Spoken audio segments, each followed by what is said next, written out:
Hi, Josh. Hey Bob, how you doing? Hey. Oh, okay. How are you?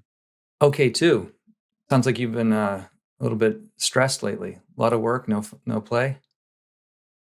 Um, yeah, but we don't need to bring my burdens into this any more than any more than is helpful, which I think would be about zero. I doubt. People have burdens of their own, Josh. You have burdens. Do you want to talk about your burdens? Not necessarily. Let's focus on our See what I mean? yeah. See what I Let's mean? focus on the That's collective burden here. okay. Well, that's what we'll talk about. So this first of all, let me say I'm Robert Wright. You're Josh Summers. This is the Wright Show. Rate and review, blah, blah, blah. For people who haven't seen any of the first 7 installments of these conversations, which are called the Dharma of Bob, at your suggestion, in fact, the whole thing is your idea. I would not be so presumptuous as to think that I could speak for all Bobs, for example.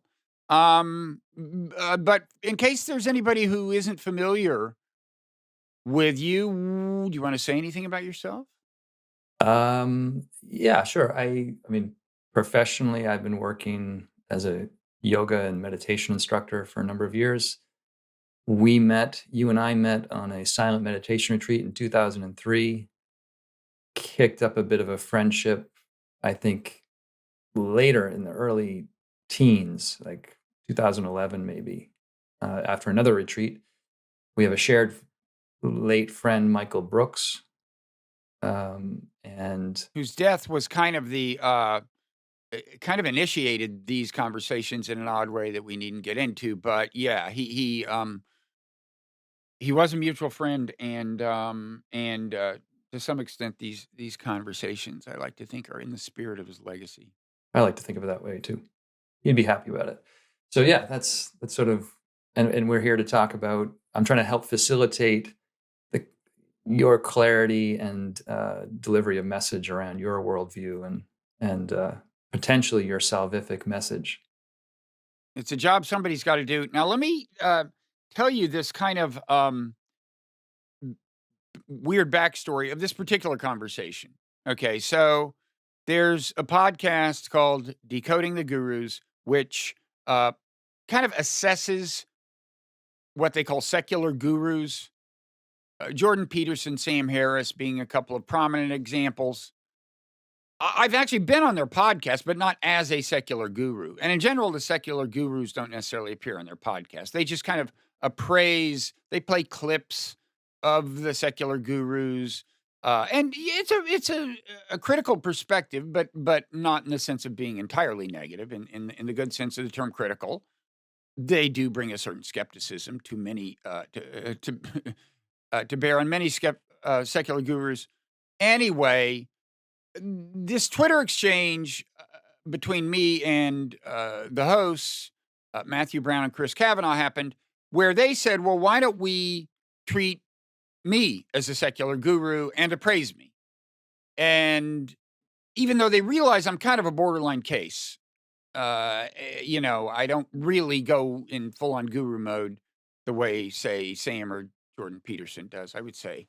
But and they said, well, where's the source material? Good question. Precisely because I don't think I have as much of that kind of material as Sam uh, or any of the kinds of people they tend to appraise. And I said, well, I've done these. Did you want to interject something? Well, I guess I would be curious what specifically would be the source material that would put someone in like in the for definite... Sam, they had him talking about meditation, for example. And I don't know, Jordan Peterson, I forget by now, but he's got plenty of stuff. He really goes into sermonizing mode. For example, he talks about the logos. That's one thing I actually have in common with him. I talk about the logos. So you're in the logos tribe. Well, I'm not sure there's much overlap between our tribes, but there is that linguistic intersection. So anyway, I said, well, there are these 7 Dharma Bob conversations, and if you want, I could do a kind of grand summing up for for the sake of efficiency with Josh, try to package it all together into one convenient unit. But would that be cheating for me to, prepare a conversation that is intended for your appraisal? And they kind of didn't get back to me. Meanwhile, I set this up with you, and then I heard from them, and the answer was yes, that would be cheating. Uh, in other words, they can't use this as the thing they quote from on the podcast, but they said still could be useful. So in any event, I consider it useful. To try to do a look at the whole worldview from maybe a broader perspective than we've tried to do in any single conversation of ours. And I have some ideas about how we might start. But anyway, that's a strange kind of framing of this conversation. So this won't be used as source material for This will not be nothing you say. You don't have to worry about anything you say being used on the Decoding the Gurus podcast. So then I'm just trying to think today. Briefly think through the functionality of this. This might serve as recruiting material for people in search of a secular guru. That I'm open to that, and yes, and they can sell all their worldly possessions, and we know where they should send the proceeds. I guess I'm briefly, I'm also interested in like how you see yourself within this. Like where do you see yourself having maybe one foot in secular guru land, and maybe where you're departing from that position? Because it's an interesting question. I mean, I think, I had them on my podcast, and I was trying to get clarity on what constitutes a secular guru. I think they would acknowledge that the borders are a little fuzzy. That's the way life is. I think my sense is that there were a few people who were kind of the motivating influence for them in terms of people they really wanted to talk about. If you look at their early podcasts, there's a lot of kind of intellectual dark web types, some Eric and Brett Weinstein stuff. I mean, it's an interesting conversation in its own right. I mean, there is kind of a genre here, right? And yet, if you just talk about these four people, Eric and Brett Weinstein, Jordan, and Sam Harris, that's four very different people with very different styles. They're all very good at talking in different ways. Mm-hmm. They all have different, interesting rhetorical powers. And it's an interesting feature of our age technologically that can really be a valuable thing for someone either in guru space or in public intellectual space or whatever. It wasn't like this 40 years ago. Unless you had such a big audience 40 years ago that you could go on CBS, right? Mm-hmm. It didn't help to be a good orator really much. You had to communicate with writing if you had the size of following that public intellectuals or even most secular gurus would have. So you have this interesting species of people who are extremely good at talking. Yes. And that's one difference between them and me. I'm not horrible. They all have these special oratorical powers that are different in each case. Right. No, they are. There's definitely a charismatic. I will say one thing they have. They project tremendous self-confidence. You don't hear any of them saying, I mean, at least, it could be this way. On the other hand, the counter argument would be, you don't, I mean, sometimes the Weinsteins make a thing of that, but basically you hear a lot of confident assertions. And I would say that makes you a difficult candidate for that category, because part of your character's makeup is to rigorously interrogate your own positions and cast doubt on it and doubt yourself and do you not accept that? I mean, I try. I think we would all say, all those people would say they try. And part of my worldview is that none of us is in position to judge how successful we are. Mm-hmm. Um, because, the human mind was designed to convince you by natural selection to convince you that, yeah, it's a completely reliable instrument. You're the one seeing things clearly, and everyone who disagrees with you is the one who's wrong. Yep. That's part of, what I guess we'll get to if we start talking about the actual Dharma of Bob. So what I thought, as I told you, I had a dream last night. I woke up thinking I was on the stage with Sharon Salzberg, which I've been once, and the dream. Sharon B. She's this famous meditation teacher from Insight Meditation Society, a co-founder of it, and that's where you and I met. Mm-hmm. And I was supposed to talk, and I didn't have anything prepared. And I have variants of that dream, not infrequently, actually. But I realized it was a reference to this conversation that I was going to tape several hours after I woke up with this dream. And I thought about it a little, and my plan became to start at the very beginning of evolutionary time, and in a way, at the very beginning of Bob time. I want to start off by talking both about some things about evolution in the broad sense. Biological evolution, which starts a few billion years ago, all the way through the cultural evolution that has gotten us where we are today. I want to talk about some things that are and aren't amazing about that, and that I kind of picked up on fairly early in during college, and the picking up on them kind of steered my own intellectual development. Mm-hmm.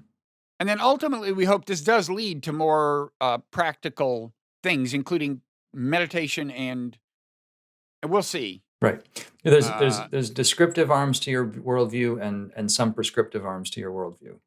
And yeah. And so starting with natural selection or evolution, you want to that's beginning more at the descriptive lens. So yeah.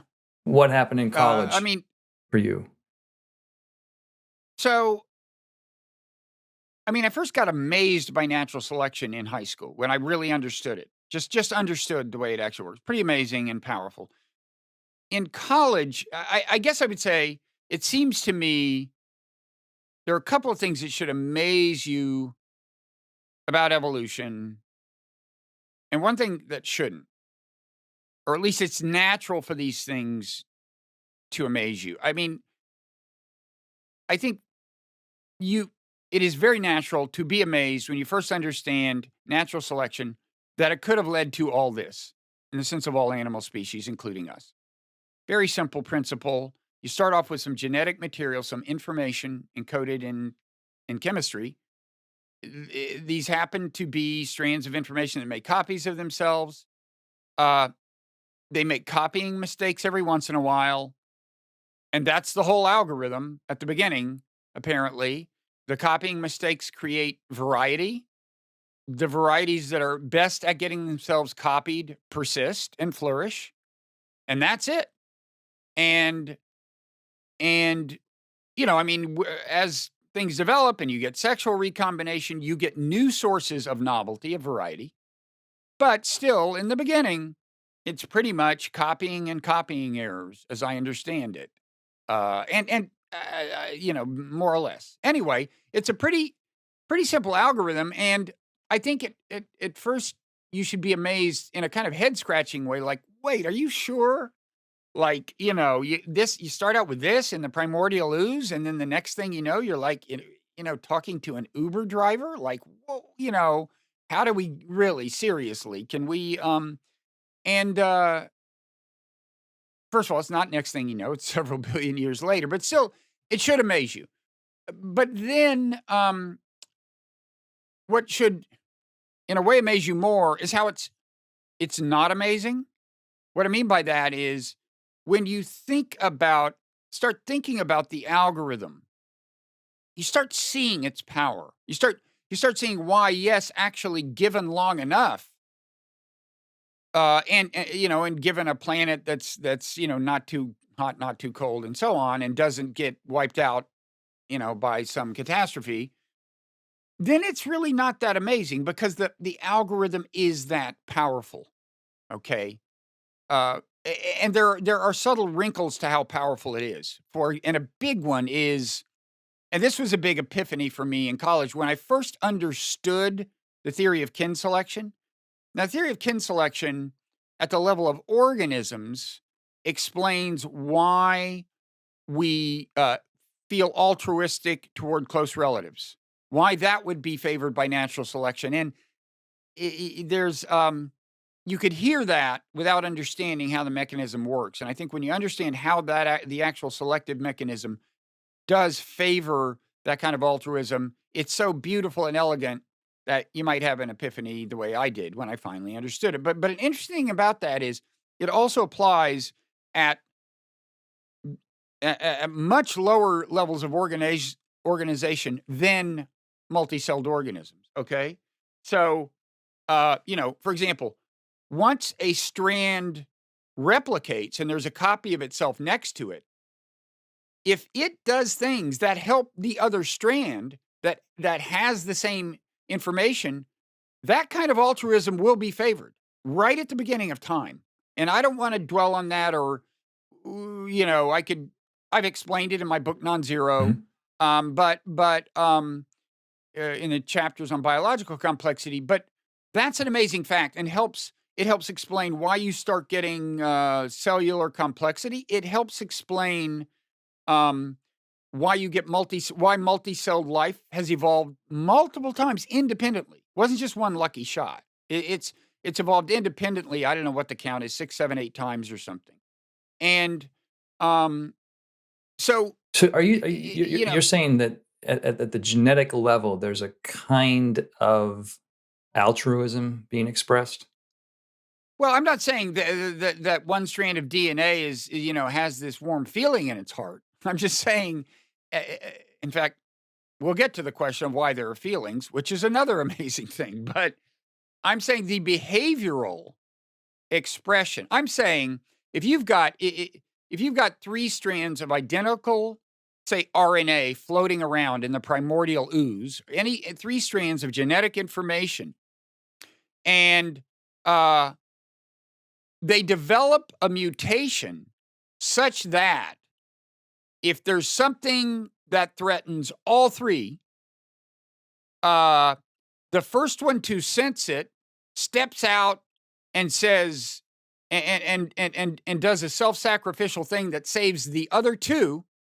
Okay, that will be favored by natural selection. I'm not talking about any altruism in the subjective sense. I'm just saying any behavior that happens to have the effect of saving copies of, identical copies of this, those will be favored by natural selection. If genes happen to arise that foster behaviors that are self-sacrificial in the literal sense, like this strand dies, but it means these 2 strands live, that will be favored. And I want to leave it at that for now because you could spend all day, but kind of trust me, I would ask. And I think anyway that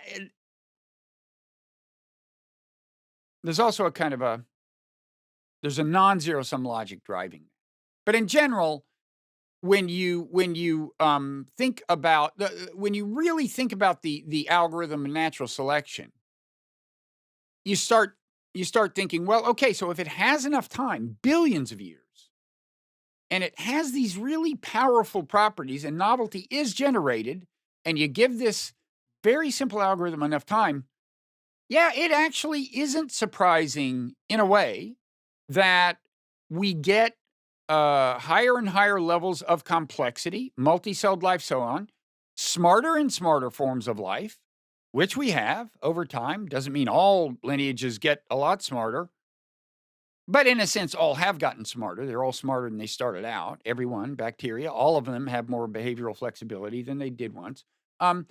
And given enough time, it's probably not surprising that you get a species as intelligent as us. Now that you start getting controversial with that claim, I don't mean I mean, I just mean there's disagreement among biologists on exactly how likely our level of intelligence was or wasn't. I vote with those who say was pretty likely given enough time. But my point is, the second kind of amazement you can have about evolution is when you realize, in a sense, it's not so amazing.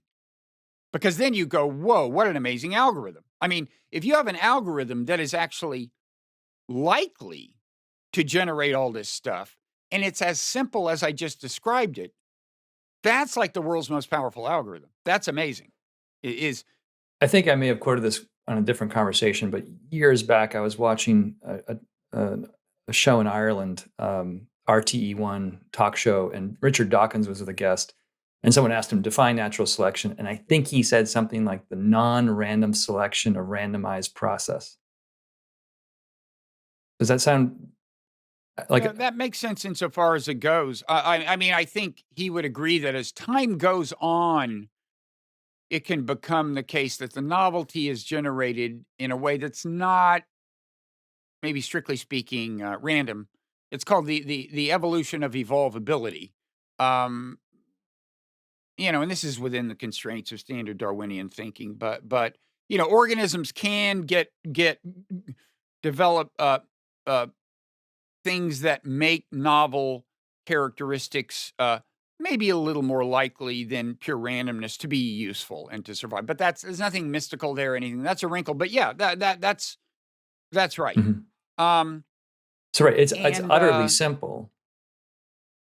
The algorithm is utterly simple.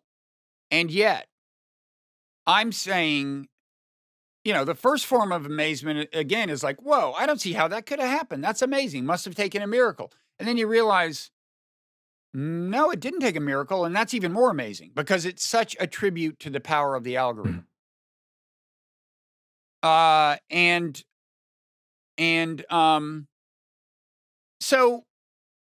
then here's a truly amazing thing and mystifying and baffling and wonderful thing about all of this is that for reasons that we don't understand, and I maintain that anybody who says they does understand this, with all due respect, is confused.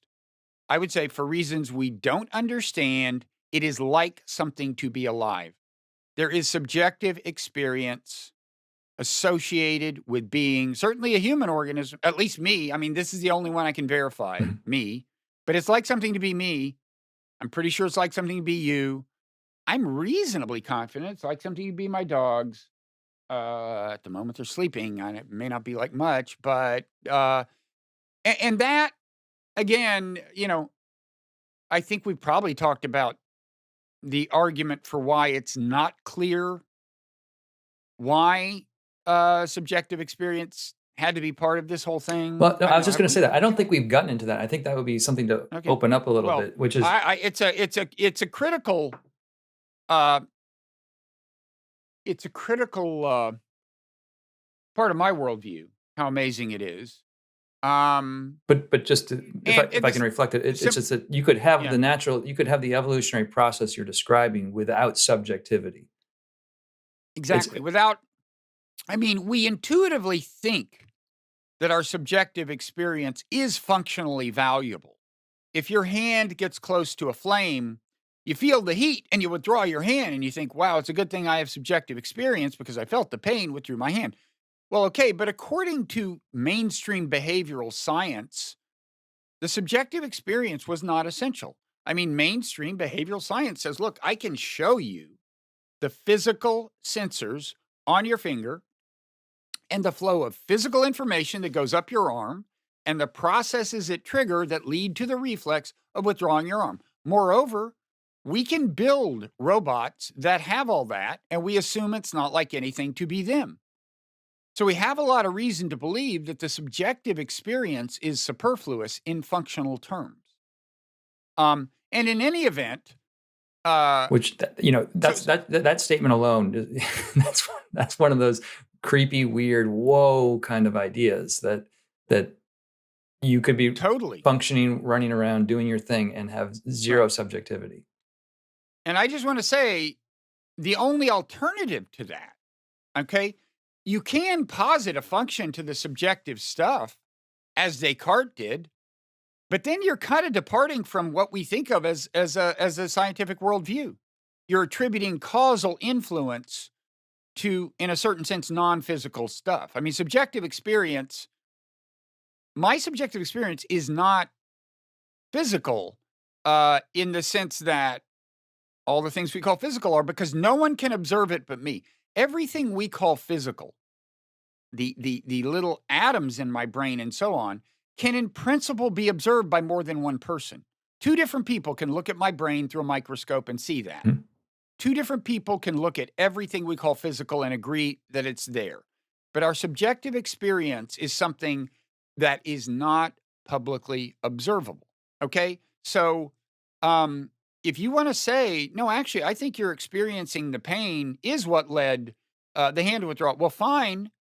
It could be that life is that weird, but that's super weird too, because it means that the scientific paradigm is inadequate to encompass, all of causality. And so anyway, I mean, yeah, go ahead. Let me see if I can jump in. So the subjectivity, I'm getting a little turned around in my head trying to think through this, but you can, where am I with this? You can help me out here. You were just saying, I'm kind of going blank first in a way. But you okay? So let me say the technical term. I mean, look, if you pin most behavioral scientists down on what their view of consciousness is, and most of them don't think about it much or clearly articulate it, but if you look at the way they talk about stuff, most kind of physical behavioral scientists, they have what is called the epiphenomenal view of consciousness. That is to say, it is generated by physical processes and it is influenced by physical processes. Like if you drop a brick on my hand, that's a physical process that alters my state of consciousness. Yep. But it does not in turn influence the physical processes themselves. This is the implicit, at least mainstream view of consciousness. And a comparison would be, it's like consciousness, subjective experience, has the relationship to my brain that a shadow of my hand has to my hand. My hand influences the shadow, but the shadow doesn't influence my hand. Now, there are philosophers who will, like Daniel Dennett, go on and on about whatever. But basically, the only three options are either you're an epiphenomenalist or you actually don't believe consciousness exists, which some philosophers say, which is nuts, with all due respect. And some philosophers don't say, but I think kind of secretly believe, and I've accused Dennett of this, but he, of course, vigorously denies it. Or you can have some third view of consciousness that I think doesn't fit readily into that greatly complicates the whole scientific paradigm. And some people might say, look, quantum physics is so weird that it demands a conception of consciousness that weird. Okay, fine. But anyway, we're in weird land if we're not in epiphenomenal land and if consciousness exists. And my point is that even epiphenomenal land is weird land because it means that we have this subjective experience that has no obvious functional explanation. There's no reason it exists, which is all the more amazing when you realize it's what gives life meaning, right? If you imagine a planet where these organisms exist, the DNA starts replicating, more and more complex machines. And again, you wouldn't expect consciousness to magically show up. You don't need to invoke it to explain why natural selection builds these machines. But you imagine that you get organisms as complex as us, but they're not sentient. Then you would say, well, look, killing one or two, blowing them up, it's really not a big moral deal, right? I mean, there's no suffering on this planet. You're not depriving anyone of joy. There's no subjective experience, and so subjective experience, this is the thing that gives life meaning. It is the thing that creates moral meaning. And it is the thing that science has no explanation for. Right. That was the piece. Okay? That was the piece I got tripped up and had a brain cloud come through for a minute. It's that the biological process, the physical process that gives rise to it you can study nerves, you can study neurochemicals, all you want, but that will not give any sense of what it's like, what the interior state of consciousness is. Of another person's consciousness. Right. That's correct. Right. And so when you put like this gift of subjective experience, it doesn't always feel like a gift. Sometimes life is painful, and nature is full of cruelty and suffering. And yet, I think most of us would say, yeah, all told, I'd rather have subjective experience and live through the bad days, but have the good, right? I mean, in any event, I think it is what gives life meaning. And when you put that together with the fact that this amazing algorithm of natural selection does generate more and more complex forms of life, if erratically, still kind of inexorably, then in a way, you've got this algorithm that is a machine for making more and more meaning. Okay, that's where I thought you were going, and that's where my head was going too, right? That somewhere along the algorithm's trajectory, it's generating. Would you say it's generating a forms of consciousness that themselves evolve to generate meaning? How solid is that idea? If I said the forms of consciousness, maybe you should say that again. Let me see. No, I'm way out. I just want to acknowledge I'm way out of my depth in terms of discussing consciousness. Like you, I mean, you've had much more familiarity and study of it.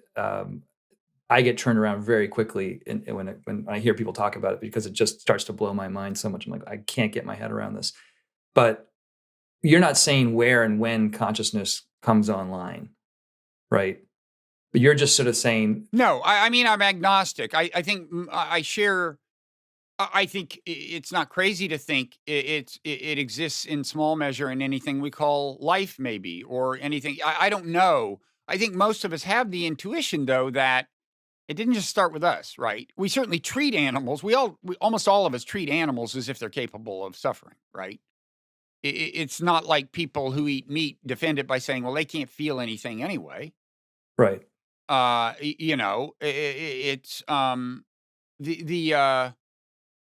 what was I yeah. So anyway, this is described in my 1988 book, Three Scientists and Their Gods. And one thing I'm kind of proud of is that David Chalmers read that when he was a graduate student, and people familiar with his views know that he was influenced. He's well known for related views.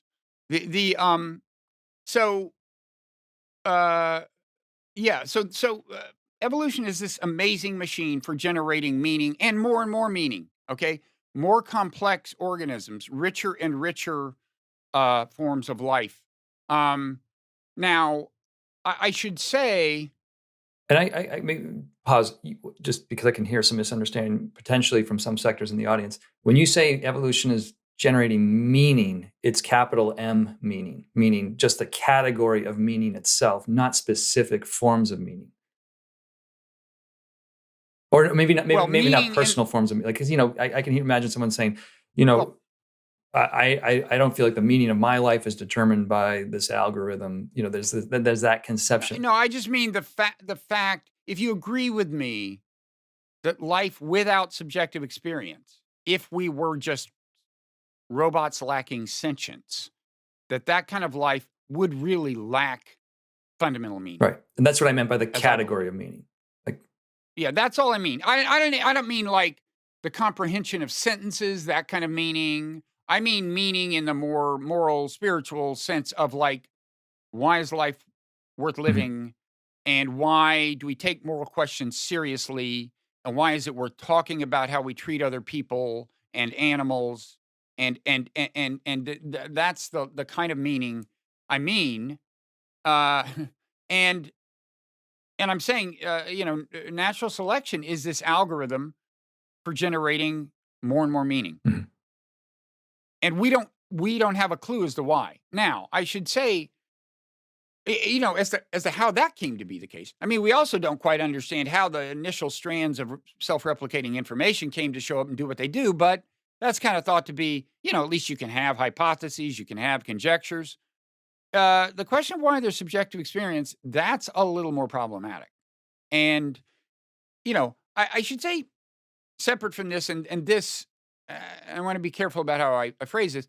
I have argued that there is reason to at least suspect and argue on behalf of the proposition that evolution has a larger purpose. There's a larger purpose unfolding, but I want to emphasize that um, that does not entail departure from a Darwinian conception of evolution. Okay, if you think it does, then I should spend an hour talking to you and explaining why it doesn't. And it's subtle for some people, but the main point is just material systems can have purpose. Uh, my thermostat has purpose. It's just a physical machine, but it has a goal, which is to keep the temperature constant. You don't have to be attributing spooky uh, forces or factors to things um, to suggest that they may have a larger purpose. And in fact, I could make an argument if there were not subjective experience, you could still argue that maybe evolution has some purpose. Now, the question of what imbued it with purpose, was it a god? Was it some other kind of intelligent being? Was it aliens? Was it people from another universe? Could be any of those. Could even be, in principle, purpose can be imbued by by non-animate things. In other words, like an organism is a goal-directed thing.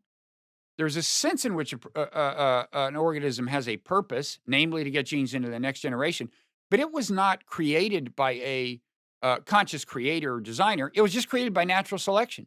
There's just a process that happens to, for whatever reason, but for comprehensible reasons, in a sense, it imbues these machines called organisms with what you can call goals or purposes in a certain sense.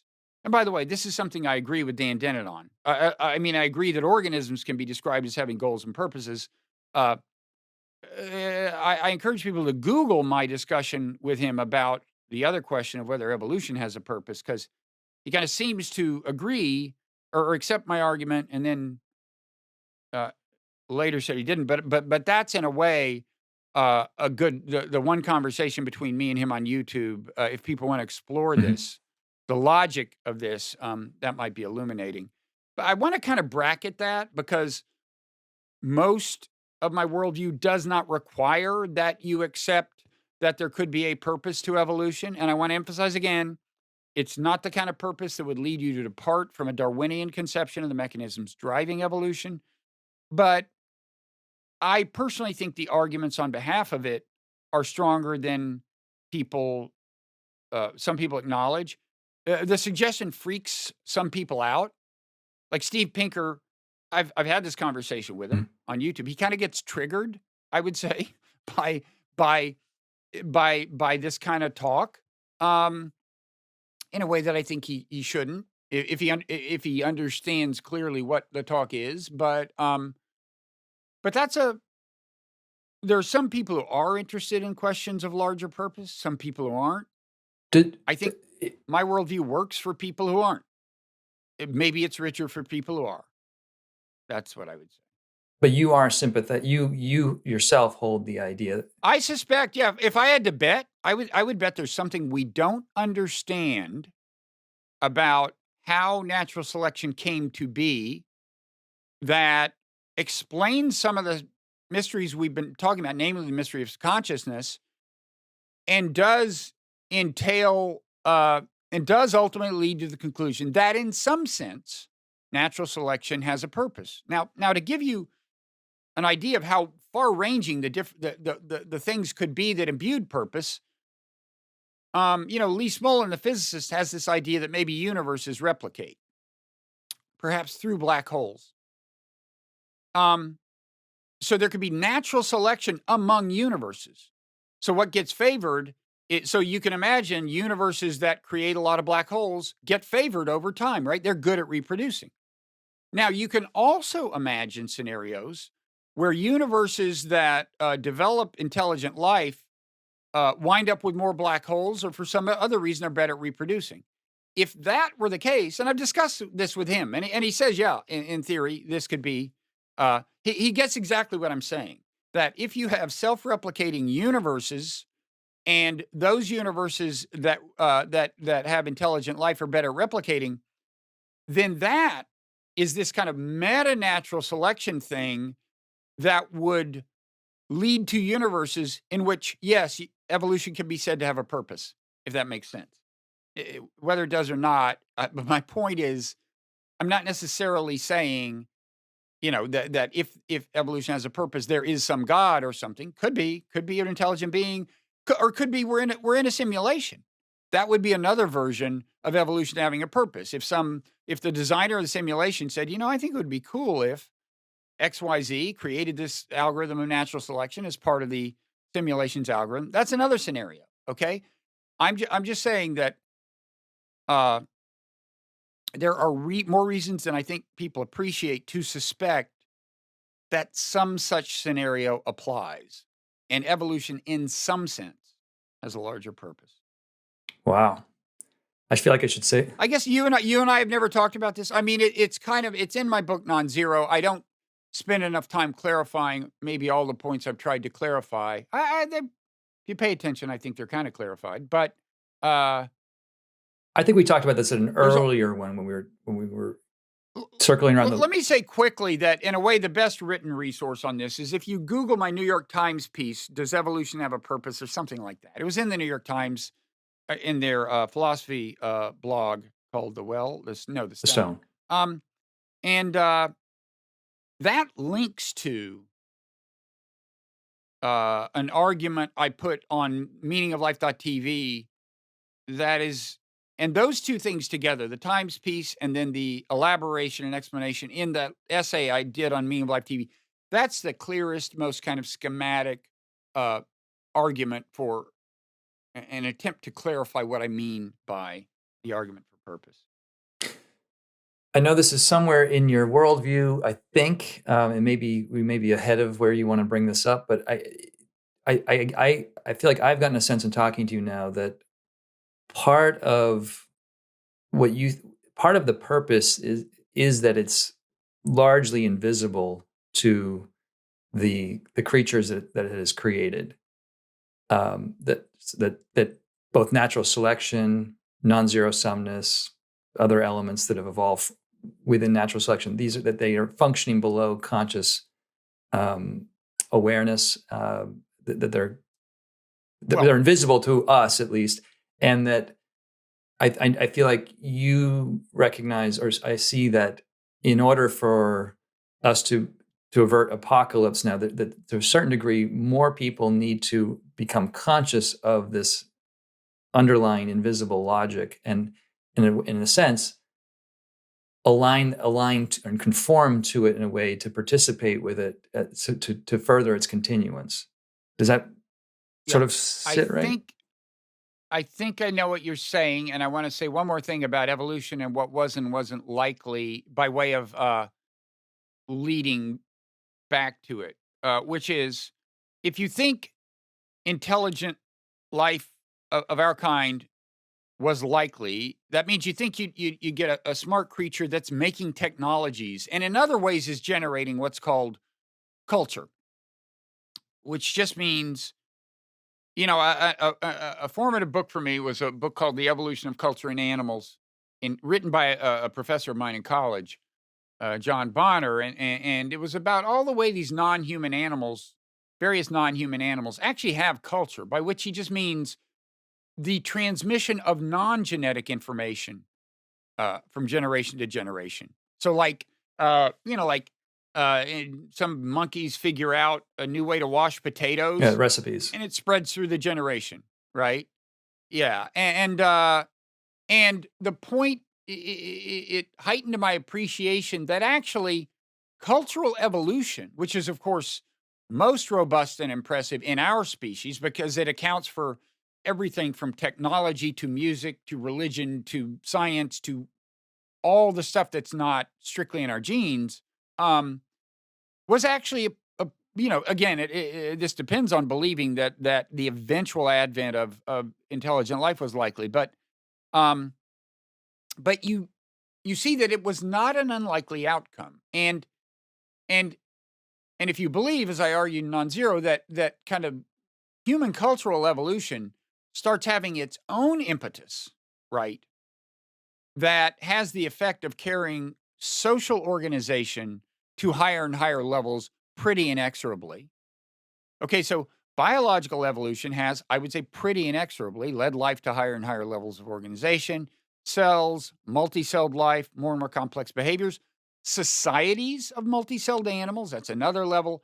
And then cultural evolution carries human societies from like hunter-gatherer level of organization complexity to, you know, chiefdoms, ancient city states, nations, empires. Now we're on the verge of having a global community.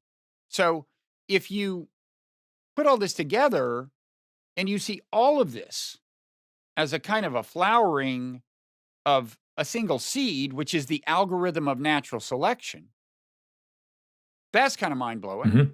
And, and people may think of, there have been kind of mystical versions of this vision that people might see isn't strictly, scientific materialism or strictly Darwinian, like the Catholic mystic Pierre Teilhard de Chardin. Uh, Leave aside whether he did or did not comply with a Darwinian conception of evolution. There's disagreement over that. The point is his vision of, whoa, we're now building a giant global brain. He was saying this a century ago, and this is in a way a natural expression of evolution itself. We're almost carrying, the whole planet is almost turning into a single organism. That vision has been had by a number of people, and I'm saying that you can argue by looking within a scientific framework that this was a not all that unlikely outcome. It's not completely crazy to view the algorithm of natural selection as a seed for a global brain. Okay? Now, doesn't mean it was inevitable.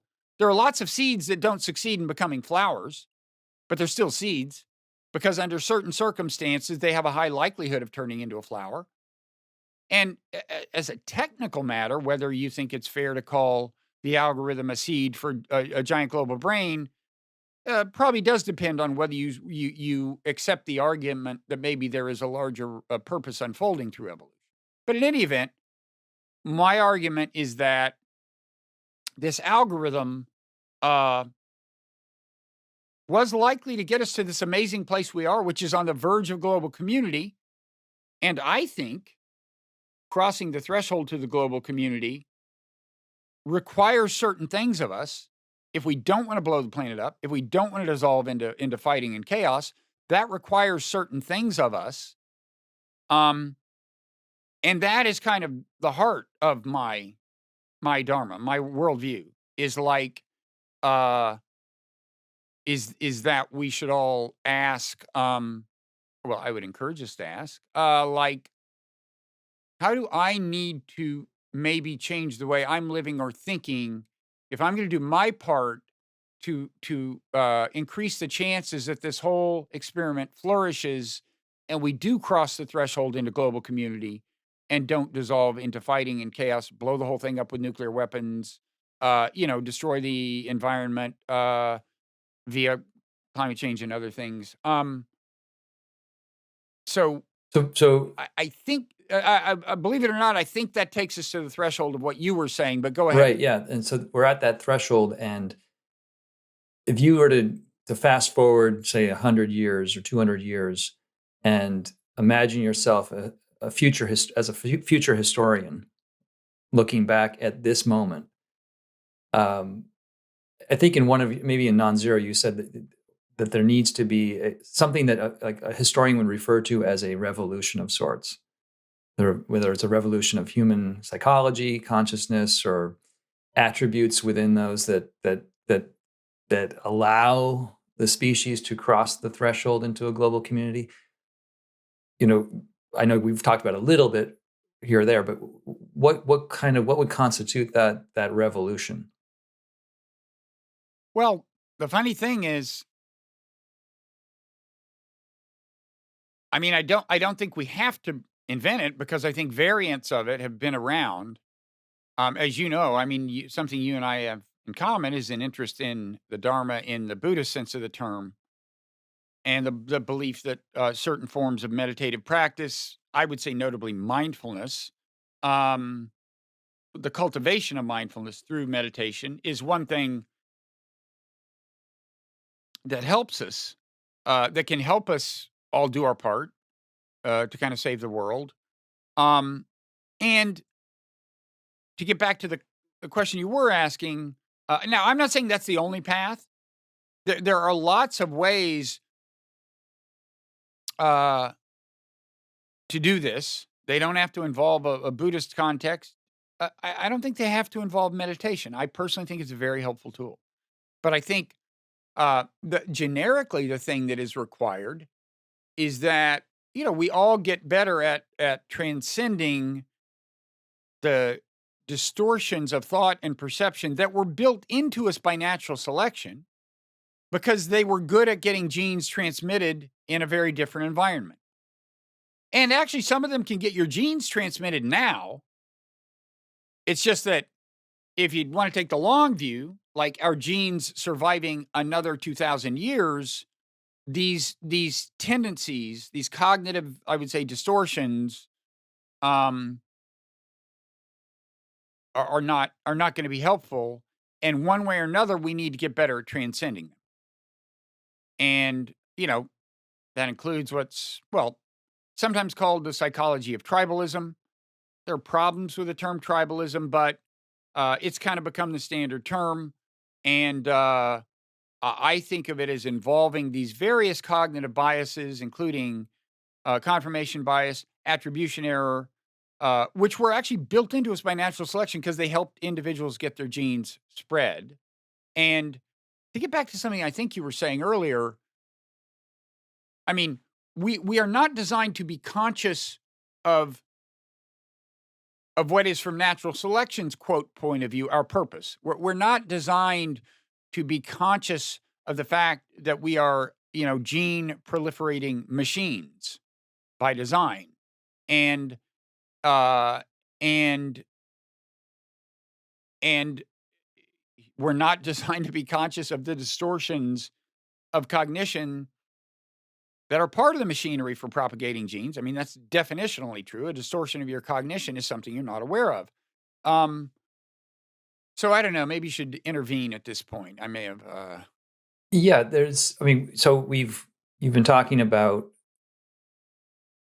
natural selection as the seed that can, and it's not unlikely that it has led to this emergence of what we now see ourselves as a civilization on a planet, the Goldilocks zone, where we're on the threshold of a kind of global community. Like we're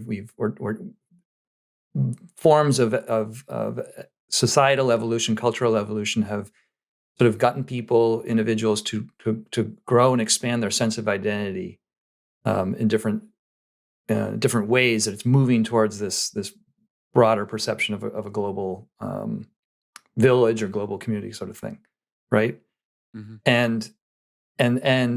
But there's something, and I think I wanted to ask you about this more because there's like a paradox built into it, which you were just speaking about, how there may be things that are selected for in the evolutionary process that actually stand as impediments to the transcendence that you're advocating. Right. Yeah, I mean,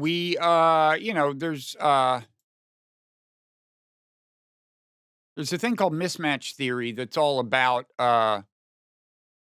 ways the mismatch between the environment we were designed for, by and large, a small hunter-gatherer society, and the environment we're living in, with like Facebook and cars and stuff. The mismatch between those two creates a lot of human suffering. First of all, like anxiety disorder. Anxiety is a natural thing built into us, but it doesn't so often reach pathological levels in like a hunter gatherer village as it can here. Same with depression. Same with unipolar, at least depression. Hmm. Um, and that's in a way a side note, because I think your point is more about the fact that these some of these things that are built into us, some of the mismatch between our modern environment and the environment we were designed for, bode ill for the survival of civilization. Okay.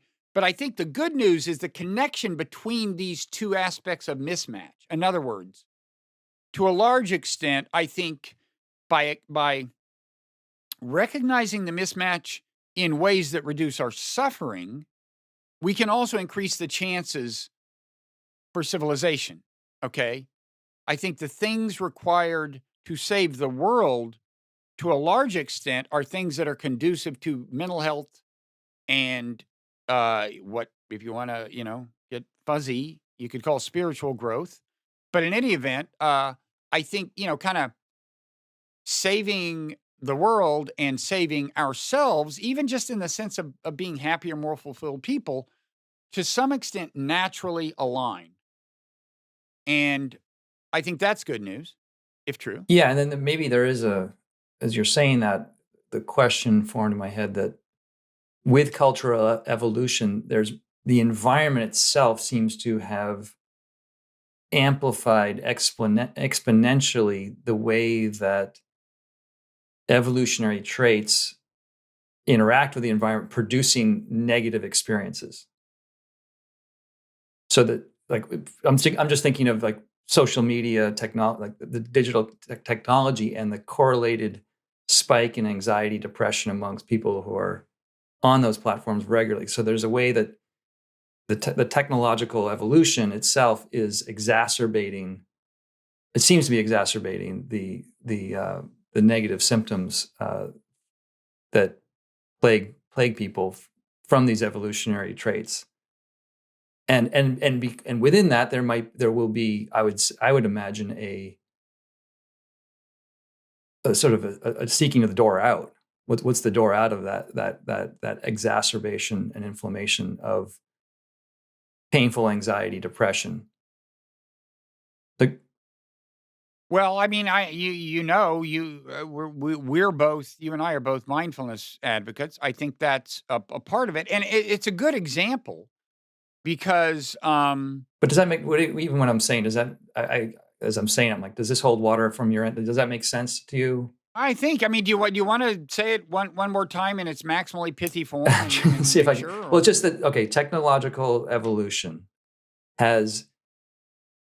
To me, it seems like it's exacerbated the kinds of psychological conditions that are unpleasant, anxiety, depression being two, and those, as you were just saying, those states, anxiety, depression, may have had an evolutionary advantage at one in an ancestral environment, but in the current environment, those traits or those characteristics of our personality, psychology, are just kind of getting enervated through the environmental interaction with those traits. yeah, I think so. I mean, I would emphasize that,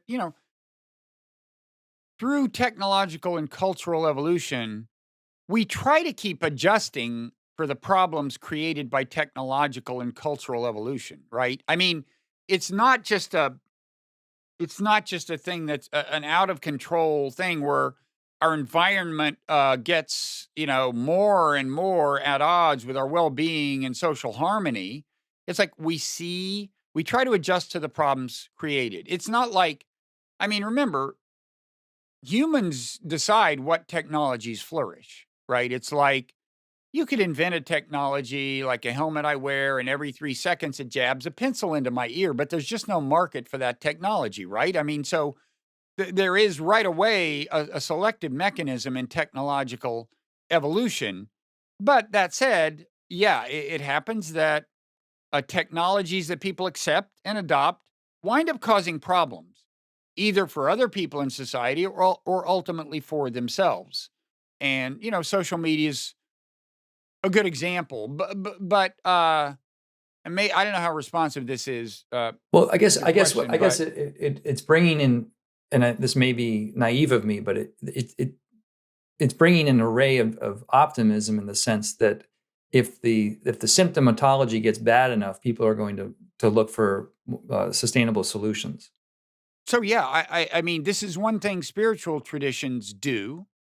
For example, you know, the Buddha explicitly, according to tradition, diagnosed it was a problem with the human condition, but actually, it was a problem with the human condition that was exacerbated by, in a certain sense, technological development. Okay, he was not living in a hunter-gatherer society. He was, according to tradition, a person who, by virtue of the agrarian revolution and various other things, a person who had access to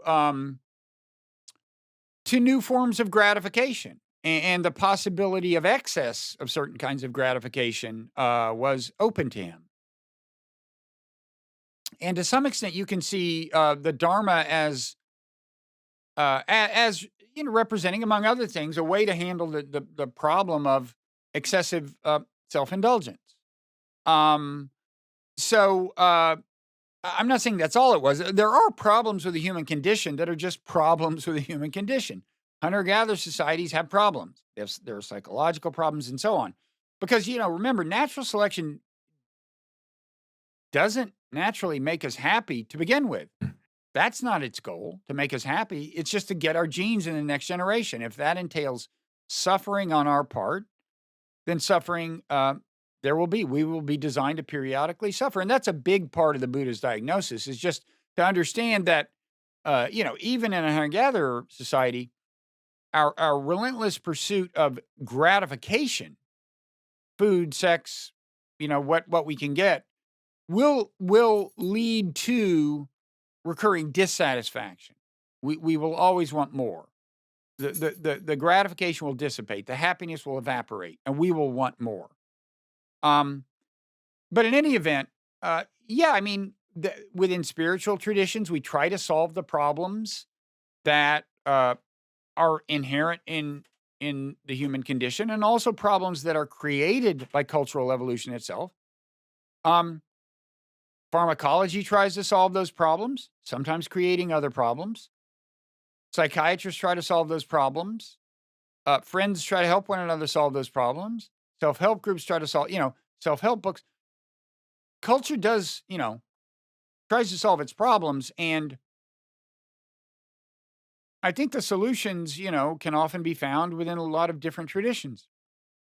I'm sure Jordan Peterson is saying helpful things. I haven't read much of his stuff. I'm sure he's saying some things I might not consider helpful, but, Sam Harris is saying some helpful things. Well, there's a they're lot definitely of overlap striking between his worldview. Yeah, they're definitely striking a chord. And you could, like the anthropologist, maybe say, what need are they filling? What in their audience? What is the message that is filling a void? Right. Well, Sam's message is to some extent a pretty traditional one. He draws, on the Dharma, the Buddha's Dharma, and then says other things. Jordan Peterson, of course, is to a certain extent framing himself within Western religious tradition, although in a way that some people find vaguer than is satisfying. But I would say one term he uses, the logos, I've kind of been describing my version of the logos, right? I mean, the logos in Greek philosophy is this idea that there is a kind of a logic unfolding through history. This is one way to describe one variant of the logos within Greek philosophy. And that's what I would say. I would say there is a logic that is unleashed by the algorithm of natural selection that largely involves an interplay of zero-sum and non-zero-sum dynamics, and that pretty naturally leads us to something like where we are. That doesn't mean that I thought it was very likely that you would find a species that looks exactly like humans, but yeah, an intelligent species that would lead the world toward global social organization, I personally think is not unlikely. And you can call that a logos of sorts, a kind of logic that's been driving us to this point. I mean, a little interesting footnote to some people is that, in the book of John, when it says in the beginning was the word for word in the Greek, in the original Greek, is logos. So that is a reference to Greek philosophy. That is kind of saying that God and Jesus, same thing in Christian theology, of course, are, well, what does it say? It says the word was with God and the word was God. Is that what it says? The logos was with God, logos was God. Whatever. There is an infusion of Greek philosophy in parts of the New Testament, and Peterson is picking up on that. I don't know honestly exactly what he means by logos. I when I hear him talk, I have trouble pinning down exactly what he means by things generally sometimes. But this is my conception of the logos, and very much informed by the possibility that yes, there is a larger purpose unfolding here, and the logos is its manifestation. It's a kind of logic in a non-fuzzy sense, I would say. It's kind of logic embodied in the material fact of self-replicating strands of information. Yeah, it's not. And the rest, as they say, is history. It's not the most romantic definition of purpose. Well, you can only be so picky in the modern scientific world. Right. So, I mean, and do you see non-zero sumness as a kind of a feature of natural selection, like a facet of it, or like a part of the DNA, the encoding of it? It's funny. I was just having a conversation with Steve Pinker on my podcast, on this podcast, The Wright Show, and he had written a book about kind of logic and reason. And he sees logic as something that's kind of built into the universe and exists. I hope this is an accurate representation of what he'd say in a kind of Platonic realm, right? In this kind of you can't point to it anywhere in the universe, but it infuses the universe. In other words, we live in a logical universe where logic obtains. It's not that easy to imagine a universe that doesn't. Then again, we're creatures of this one, so maybe our imaginations just aren't good enough. But I was saying there's a sense in which that is part of the environment of human evolution, a universe in which logic applies. And human evolution, we have kind of discovered logic. We have become creatures that can discover actual principles of logic, formal logic. And that, I think both Steve and I would say that's partly because a logical universe is the environment of human evolution. I would say somewhat the same thing about zero-sum and non-zero sum logic, those aspects of logic. We live in a universe in which those dynamics, those principles exist, right? In which two entities can come together and create more than the sum of their parts. That's one thing non-zero sum interaction permits two humans to come together and through division of labor, cooperation, produce more in the aggregate than either of them could produce, than the sum of what they could produce independently, acting on their own. It's a kind of a magical thing that non-zero sum logic lets you create more than the sum of your parts. But anyway, I think those are parts of the they're in some sense I can't quite conceive. They're parts of the fabric of reality, and this is very much governed, or at least shaped, evolution on Earth. That's what evolution is. It's the interplay of zero sum and non-zero sum dynamics. The zero sumness grows largely out of the fact that organisms compete with one another for in the genetic proliferation sweepstakes, because it's a world of finite resources. They can't all win, but playing that game leads them to harness non-zero sum logic. So a given genome, your genome is an elaborately cooperative mechanism. All your genes are like cooperating with each other to build you. That's non-zero Mhm. sum. And then humans cooperate within societies to build things. That's non-zero sum. And all of this non-zero sumness, I would say, is in a generic sense, a kind of inevitable expression of the zero sum fact that drives the fact of competition among entities, and that this was all intrinsic in the first self-replicating strands of I think I found a whatever. passage at the end of Nonzero that summarizes what you just said. So as I reflect back, I'm going to reflect your own words back to you and see if I'm hearing you correctly. You say, I think you're speaking about non-zero sumness. You say it is grounded in the basic paradox of creation. Non-zero sumness, wondrous though it is, was created by and for zero sumness. And is this naturally prone to malicious use? I think I copied it. It should be, and is thus naturally prone to malicious use. Oh, yeah.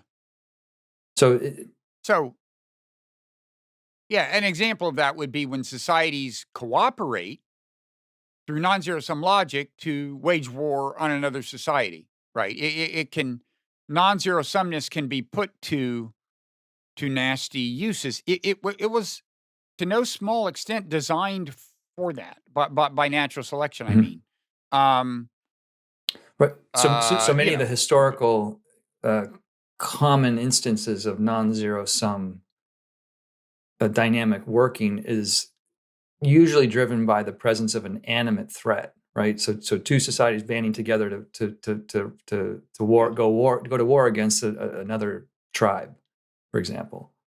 right? I mean, yeah. If you want to jump to where we are right now, this is a challenge we face. Is that you can say that all along, um, human societies, the non-zero sumness within a human society, like the economic cooperation, the various forms of cooperation people do, has often, not only, but often been the product of a perceived external threat. Okay. It's not the only reason people cooperate by any means. It's not the only stimulus of cooperation and of more elaborate forms of cooperation, but it's a big one. Societies have been at war with one another. They've perceived threats. That has led them to become more internally efficient, and that involves often some non-zero sumness. We once again now, as a global community, face a situation where the perception of threats should logically lead us to interact in more non-zero sum cooperative ways. Um, Climate change should logically lead to global cooperation. It's a very complex non-zero sum problem with a non-trivial solution, but there is a non-zero sum solution imaginable. But the problem is natural selection designed us to be more attentive to threats in the form of like animate threats, like other groups of people trying to kill us, other people trying to kill us. That's super galvanizing, Mhm. right? And you see that in politics. N- Nothing is better for a politician who wants to galvanize a society than saying there are these bad people who want to get you. Whether it's uh, or pose a threat to you. Mhm. There are these criminals in your neighborhood. There are these people coming across the border. There's this Soviet empire. There's this or that. And that's not to say that these things are never have any accuracy at all. There are real threats. But the fact that politicians so often overstate the threats is a tribute to how powerful the human perception of a human threat is as a galvanizing force. And now we need to be galvanized at a global level by real threats and that are coming in different forms. They're not global. Climate change is not alien space invaders, and neither is the threat of biological weapons, which is another reason we need to get together and work on a good biological weapons treaty. I mean, you can kind of well, anyway, I mean, biological weapons would be deployed by human beings, and I guess you can scare people that way, but that kind of scaring tends to lead to counterproductive reactions. Um, so anyway, yeah, I think you're pointing to that challenge. And I think it's one reason we can't rely on the traditional means of achieving social coherence, right? The traditional means involve a lot of like those humans are coming after us, and that's not what's happening now. That perceived threat, I mean, the exaggeration of that threat gets in the way of doing what we need to do, right? Mhm. That is the great impediment now. If you ask, why are governments not doing a good job of cooperating on climate change? One reason is they're spending so much time trying to convince their people to be afraid of one another, of other governments. And again, it's not to say there aren't any real threats out there. It's just to say there's an incentive for politicians to exaggerate them. There's an incentive for journalists to exaggerate. And so that, and I think that's one reason that, as extreme as it sounds, uh, and by the way, politicians harness a perception of internal threats, right? Republicans warn about socialists, Democrats warn about Republican fascists, and so on. Again, not that all this is completely crazy, but it impedes the kind of coherence you need to solve problems.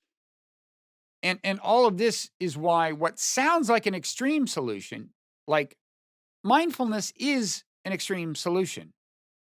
I don't think, again, I'm not saying it's the only solution, but it's a path I think it's good for a lot of us to try to pursue. When you think about it, it's an extreme solution.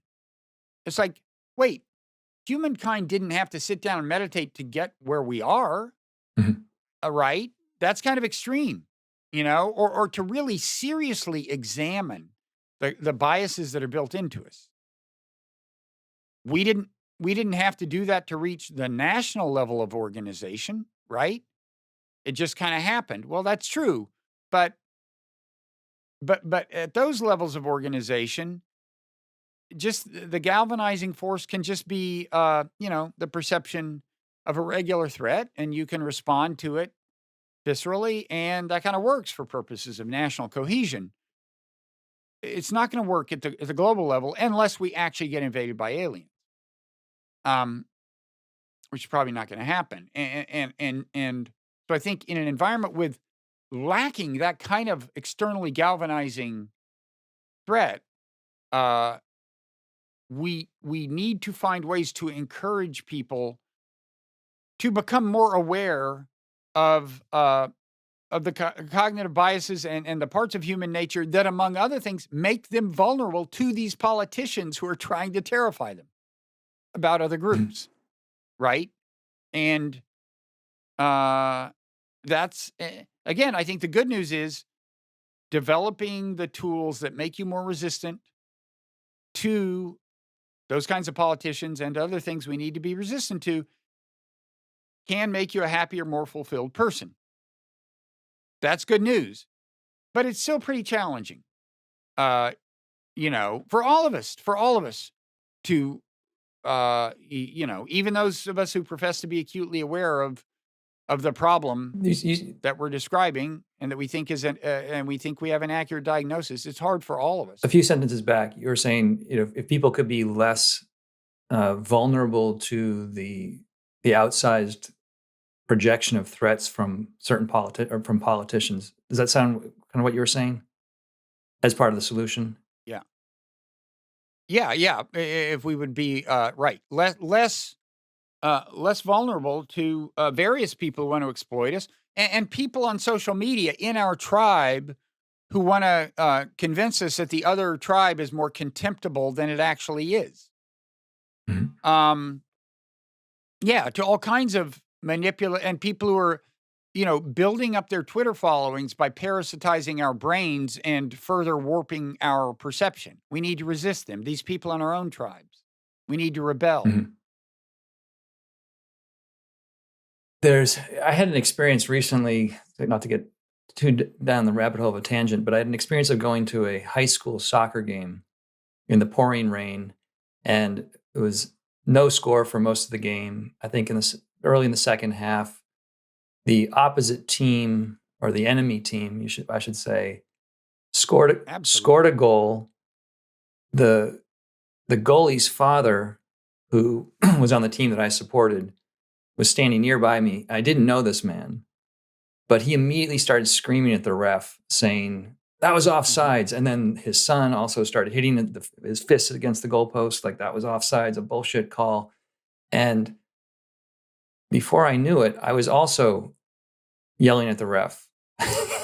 and, Yeah. and it took me a while to think back to this, because this is an example of attribution error here, that, you know, I was in a new context for myself. I was in a new social setting. I didn't really know people. I was sort of there under strange circumstances, and I wanted to fit in. And then to see this injustice on the field that the guy next to me was yelling about, Right. I realized a couple of days later, I was wrong, and even the players on the team that I was supporting said, no, there was no offsides there. But it felt, and this made me think of you immediately, is that it felt good to actually have a wrong perception. Sure. And I think to feel that, yeah. And I think that's kind of the feeling aggrieved feels good. I know it well. I'm a deeply aggrieved person. I could go on all day about my grievances.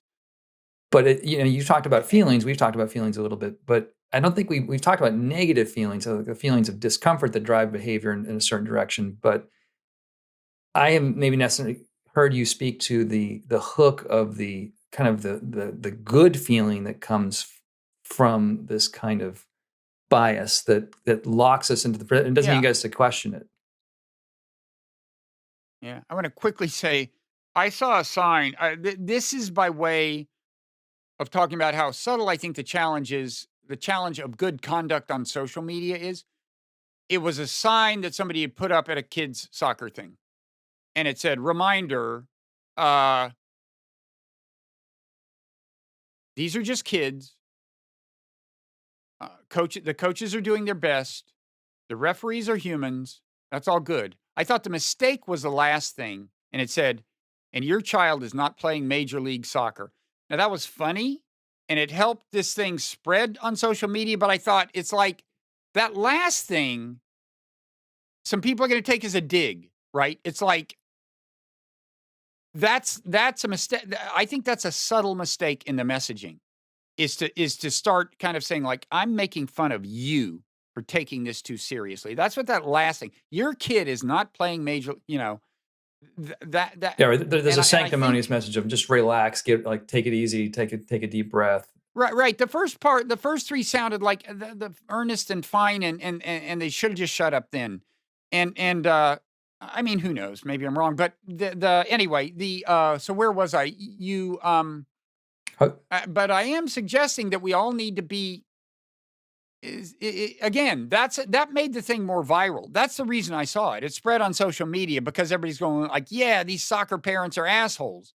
Okay, but that sign is also saying to soccer parents, you are an asshole, and that makes them less likely to obey the guidance of the sign. Anyway, I think. But we were what did you the say? hook of good feelings, the how good it feels to be wrong. Right. It's like what was the Buddhist term for anger? Oh, the honey. What is something about the There was a phrase, poison root, the honey taste and poison root or something. It's a recognition that, like, anyway, anger, and there's something about anger and hatred that feel good. There's 1,000 ways. There's And 1,000 ways to lick honey off of razors. yeah, that's disgusting. He didn't say that. Something similar though, and that was turned into a lyric that a Buddhist inspired folk rocker came up with. Okay. But it's similar. Oh, I can't even talk now. That's so disturbing. Anyway, I mean, that's the other thing, is that people think of mindfulness as like just boring. I mean, it's fun to get upset. It's fun to feel grieved. It's fun to think the ref was wrong, kind of. And it's really gratifying if the call is reversed.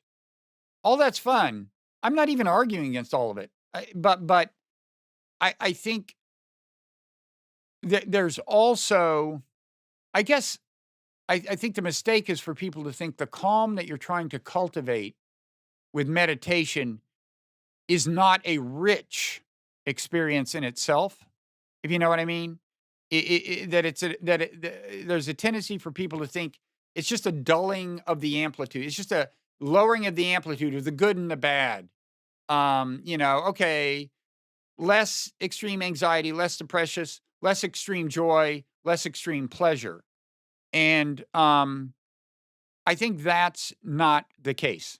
I think, yeah, there is less extreme depression and anxiety, and there's certain kinds of thrills that may not be there, but there can be extremely intense joy and aesthetic pleasure, and even sensory pleasure, richer sensory pleasure in ways that I think people don't. That's kind of a tangent that was just triggered by what you said. Yeah, and then a further tangent to that is that a lot of people think of maybe joy being like kind of having a specific set of criteria that signify it, and that that there's excitement, there's buzz, there's rapture, there's I don't know what else you could add to that. But as you're saying that, I was thinking how in Buddhist description of samadhi states, where they describe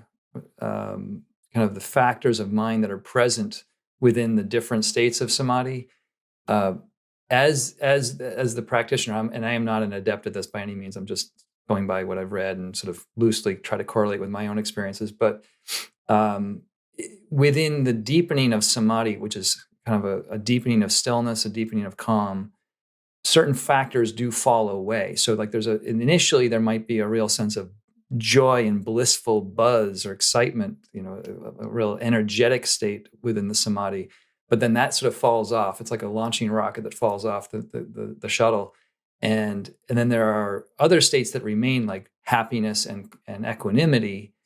But then even further down the road, happiness falls away. So there's a layer of, and I'm not exactly sure how they qualify that happiness, but there's an idea that there's deeper stages of joy that aren't so much about the same kind of in the world rapturous joy or excitement that we tend to associate with. And it's if you haven't tasted that, like if you think, like one way of summarizing what I'm trying to say is, I remember hearing a monk in the Thai forest tradition say, people think that monks and monastics and nuns have sort of foregone sensual pleasure as some sort of sacrifice and self-mortification thing. But from the inside, the interior, the experience of it is like there's a level of calm and a level of equanimity and a level of peace that is indescribable. A good example is at the Insight Meditation Society, where we've both done retreats.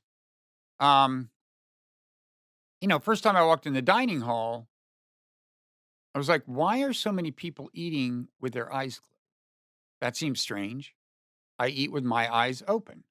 And then by like 4 or 5 days into the retreat, I'm doing it too. And the reason is that, and this isn't even the kind of food that generally excites me, okay? I mean, it's very well-prepared vegetarian food, and I try basically not to eat meat by and large. Well, it's a I'm a modestly guilty pescatarian by and large who tries to eat only wild food and so on. But that confession aside, this is it's not the kind of food that would excite me. It's like salads and it's vegetarian.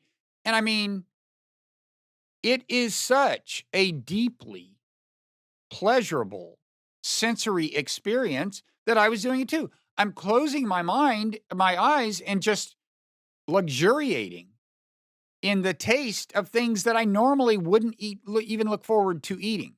Okay. And it's the same with just visual beauty when you're in kind of the depths of a retreat.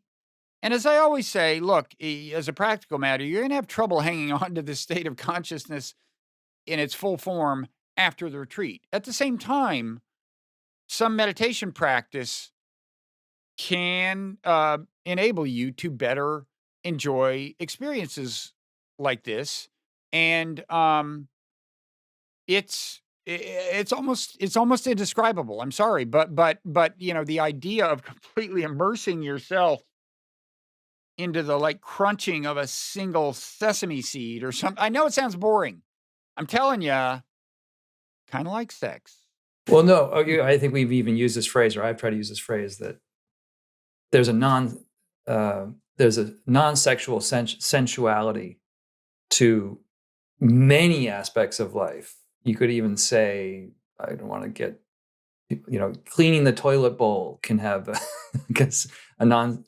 Here you're on your own. Here you're on your own, Josh. I haven't gotten it. Well, I've never had that duty at a retreat. We should say at some retreats, everybody gets a little job to keep the costs of the retreat down. I've never had that job, and I've always hoped I wouldn't. But go ahead. I was actually my very first retreat. The friend I showed up with, he was assigned that and then balked at it and said, I didn't come here to clean toilets. And I'm thinking, well, that's the whole point. Anyway, you haven't done a retreat until you've cleaned toilets. Well, then I haven't done a retreat, and I hope to never do a retreat. But I think what you're getting at is that there's you've written about this in Why Buddhism is True, but there's a correlation with the amount of awareness you are bringing to your experience and the appreciation of the beauty that's rendered from that experience. Right? Yeah. So I think that's, and that's an interesting thing, that when there's less distortion around liking or disliking and just a baseline presence, that things start to become richer. And this involves, the irony is, it involves being less judgmental in a broad sense. It involves like less of saying, ooh, cleaning a toilet, gross. Notwithstanding my little remarks about cleaning toilets, the fact is that in the course of a retreat, you reduce the extent of those little kinds of judgments. I mean, that's fundamental to the thing, is that you try to drop your aversions to various things that normally you find unpleasant.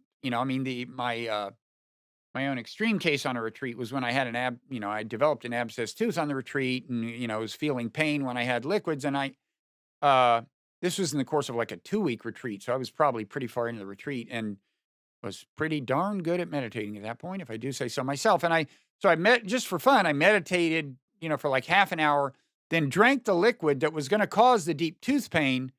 And, it wasn't entirely a bad thing. I mean, it kind of fluctuated between, oh yeah, this is pain, and it really isn't. But when it wasn't, it was this grand and kind of beautiful thing. The wave of pain you could even stand back from and see as this beautiful thing. I don't mean that was 100% of the experience. There were parts of it where I thought, ooh, gross pain. But the point is, you're in dropping your aversions, you're dropping your judgment of everyday things. And yes, that does that does translate into being less judgmental of human beings, the other ones on the retreat, when things are going well. But the irony is the one you point to, is like, you wound up having a lot of stuff where you're going, wow, that's great. You just wouldn't think that you would wind up with a net positive experience, right? If you try to quit judging everything as good or bad, and you would think that it would be a kind of dullness, but it's the opposite of that. Yeah, and I mean, we can quibble about whether you're quitting the judgment, or the judgment stopping, or you're changing your relationship to how you engage with the judgment. I mean, I still feel like the judgments arise. It's just that they don't impinge, or they don't grab you. Right. They don't. Yeah. And no, I think there are technical discussions to be had about what's going on. But I think um, judgment plays a less determining role in your consciousness and Mhm. behavior, I would say. So I mean, I'm trying to let you guide the ship a little bit in terms of Well, I where mean, do you think that we should continue on with the broader worldview at this point, the Dharma, Bob? I think feels like we've covered a lot of ground, and like my coffee is deserting me. So I hope we have. I mean, there's a whole political dimension to my own worldview that's related. About the need for, policies at the level of international governance. There's a need for political organization to some extent move to that level with all due, uh, concern about the dangers of actually concentrating power in a single place at the global level. And I think you do want to, that's why I don't use the term world government, but um, I think we need more international governance. It's in the interest of nations to do that. Only to the extent that it is in their interest should they, um, you know, uh, be willing to make the whatever sacrifices of sovereignty that requires. And I would say ultimately they're not sacrifices of sovereignty; they're recognitions that, given the direction of technological evolution, nations to preserve their sovereignty in the sense of control over their own destiny, they need to engage in certain agreements with other nations that are binding. Um, and I have a corresponding critique of American foreign policy as impeding this evolution. Um, What's your it's not all it does, but it does a certain amount of that. So there's a whole political dimension of my worldview. Um, you you we've covered a lot of world you ground, re, a lot of ground. you recently wrote a newsletter about tribalism, and towards the end of it, you tried to, I think, draft a potential definition that you like around what does it mean to be tribal.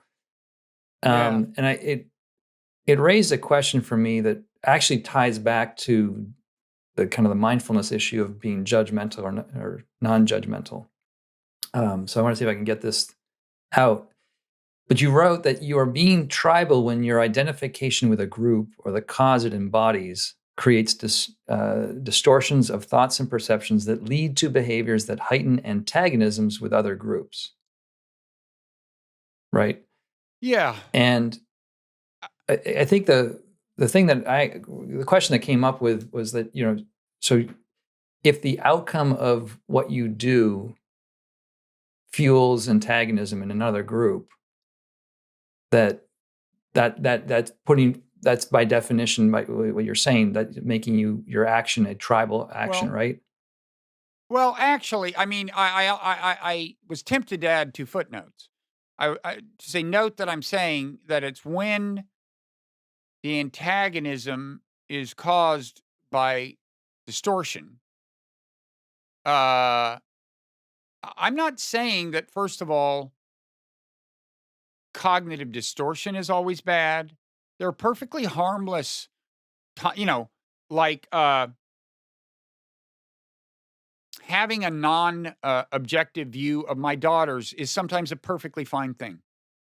You know, having a non-objective view of friends can be a perfectly fine thing. These things that facilitate, uh, esprit de corps and so on, like not dwelling on their bad side or whatever, you know, something less than completely objective perception can be a fine thing in itself. Antagonism with a group can be defensible. There are bad groups. Antagonism toward Hitler's Mm-hmm. regime, I would defend. What I'm saying is that it's when the antagonism is actually based on a distortion, um, that it's bad, and the distortion is bad when it creates needless or counterproductive antagonism. So the So it's the two things together. assessing what constitutes distortion when it's based on distortion is based on distortion in the eye of the beholder. Well, I don't think so. I mean, maybe I'm naive, but I think there is such a thing as objective truth. Not that any of us is in entire possession of it, but it's kind of out there as this ideal. There is, in principle, a God's eye view of the world. Mhm. There is, it's an interesting question. Like, if you imagine just space aliens who had no dog in this fight, and they came down and started observing these warring tribes, right? And they were even able to learn everything about the origin of these fights. Would they say, yeah, everybody whose side America is on, yeah, those are the good guys? Um, I kind of doubt it. I mean, and I think and I think we can aspire to something closer to an objective view of our situation. Um, but yeah, as a practical matter, is it problematic? Sure, because we're these very finite creatures with these distorted um, mechanisms of cognition and perception. And I think both you and I are aware of people who, yeah, it's not like mindfulness or meditation is a surefire cure.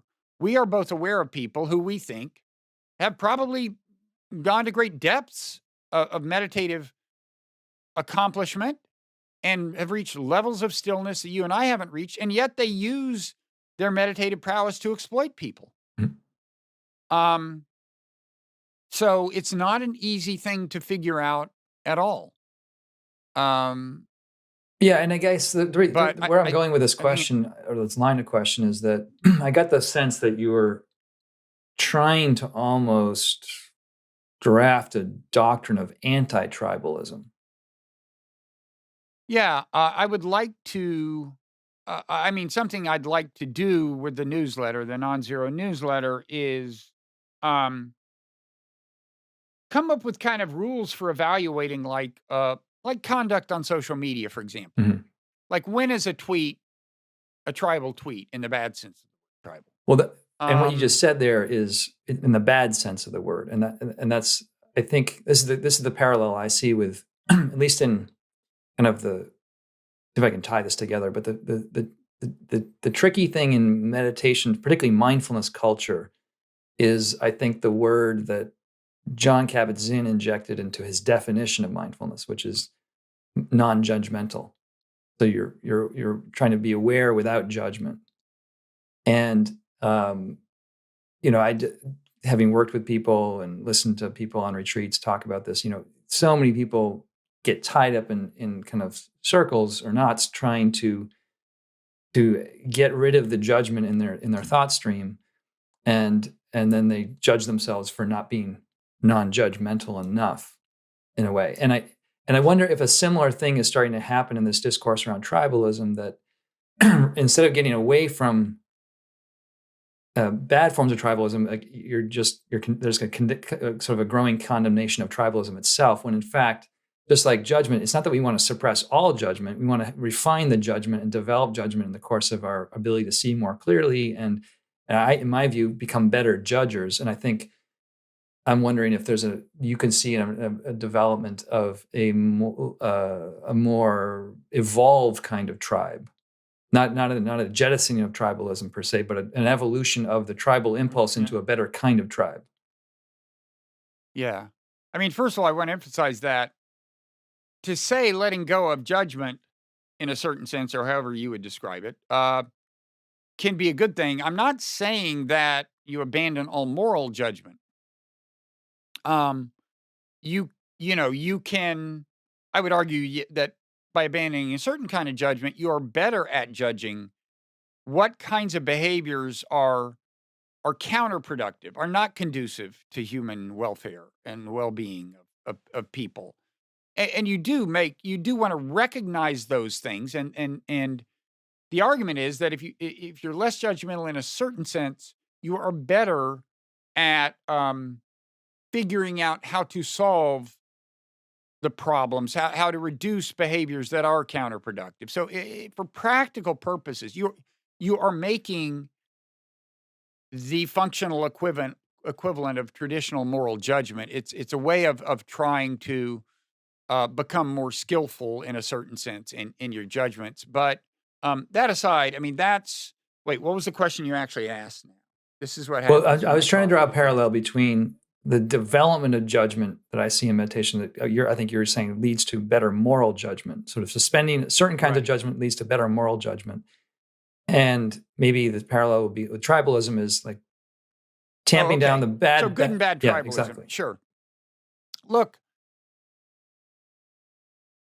I mean, in the last issue of my newsletter, I did a little thing about how tribalism, various ways, it's an unfortunate term, Mhm. the way it's being used now. But it is the term. It's a standard term. I'm not going to change that.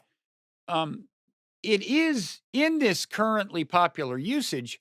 It is a negative thing. It's inherently an accusation. I mean, it's like, oh, he's being tribal. That's like not a good thing. And I'm fine with like, okay, use it that way. Come up with definition. Explain that this is not meant to reflect badly on traditional tribes and so on. But if what you're saying is, uh, first of all, isn't there a time when it's appropriate for groups to come together around a common cause? That's not an inherently bad thing. I absolutely agree. I mean, as I think I've uh, toyed with the phrase, the tribalist tribe. I mean, I have that Twitter Mhm. handle, tribalist tribe. I don't mean it's my Twitter handle, but it's I reserved it, uh, tribalist tribe, because it's an interesting. It's obviously paradoxical, and maybe that's a bad thing. It confuses people. Wait a second. How can you have a tribe if it's right? If it's tribeless, but I guess it would, if such a thing existed, it would be the tribe of people who try to recognize the distinction I just alluded to. Like, you know, when you are when you've got a group that is doing things that generate needless or counterproductive antagonism, especially involving, the distortion, and that I think tends naturally to involve in some sense or another distortion of cognition of perception. That's the kind of tribe we don't want to be. That doesn't mean there's no such thing as a perfectly fine tribe. The tribe of Boston Red Sox fans is almost always harmless, and they have a good time. Fine. It's and the tribe of people who want fewer wars and better international governance, I like to think is a productive, good tribe. Okay, it's I'm not against all forms of social organization. I just I would like I would like to be able to I would like to see people who recognize the dangerous forms of tribalism better organized and motivated into something like a tribe. Mhm. Yes, tribalist tribe.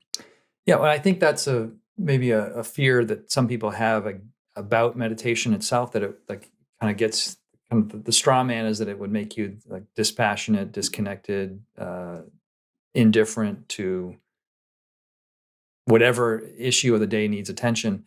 And I wonder if there's a similar thing with the tribal discourse, that that there's a fear that if you become anti-tribal, that you're kind of in a no man's land of passivity or inaction. Well, no, it's a tricky thing because I think you need passion to be an effective kind of crusading organization or group. Um, and I wouldn't want to abandon all of that. At the same time, it leads to counterproductive behavior, even I think, for all of us sometimes, and including people who share my overarching values. I think there are people who have the same criticism of foreign policy, American foreign policy, that I do, and I do this sometimes, but there are people who I think do it more often, which is, just an overly hostile view of the foreign policy establishment, a counterproductively hostile view. And maybe I'm guilty of that. I have a pretty negative view. It's a hard calibration to make, but I certainly think that you need to, for any cause, for any group that pursues a cause, you need to You need to preserve a certain kind of passion. Yeah, it just seems like that would get you into forming a kind of a tribe that could, you might be accused, I think, of a performative contradiction from a certain perspective.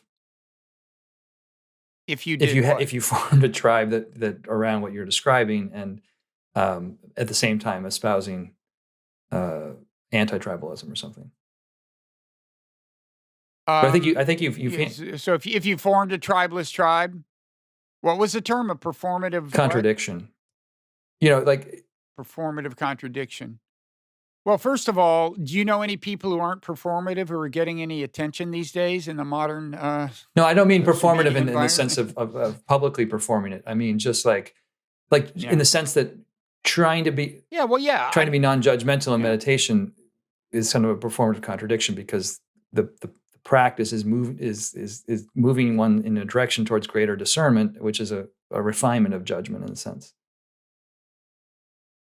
So you can't get away from judging. Do you mean it's a contradiction you're doing in a performative way for the sake of impressing people, or do you mean no? Like the statement, "Non-judging is better than judging," as a logical contradiction in the sense that that's like to say non-judging is better than judging is itself a judgment. Yeah, you're what you're actually doing is distinguishing between kinds of judgments. Right. I mean that's what you really mean to say. Is that you will make better discernments, which are value laden in a certain sense, if you abandon or try to be less in the throes of certain ways of making judgments that you're accustomed to. Right. So I don't know what else to say. Did you? Well, if anybody wants to follow me on Twitter at Tribeless Tribe, I think there are no followers at this point because I have not done anything with this Twitter handle, but feel free. If followers materialize, then I guess we'll have a tribe. But those would be confined to people who made it this far. And if you created a tribe, that would clearly elevate your profile into the secular guru category. I would be worthy of evaluation as a secular guru if flocks of people followed the Tribeless Tribe Twitter handle. That's one word, folks. Tribeless Tribe. No spaces, no M dashes. Yeah. We don't have to get into it now. I think we're coming towards our end. But I would be interested at some point talking to you about non-meditative ways to transcend tribalism. Well, who just died is Aaron Beck, one of the founders of cognitive behavioral therapy. That's kind of a good example. It's designed to help you with things like anxiety, but I think it kind of naturally makes you, in some sense, a more mindful person.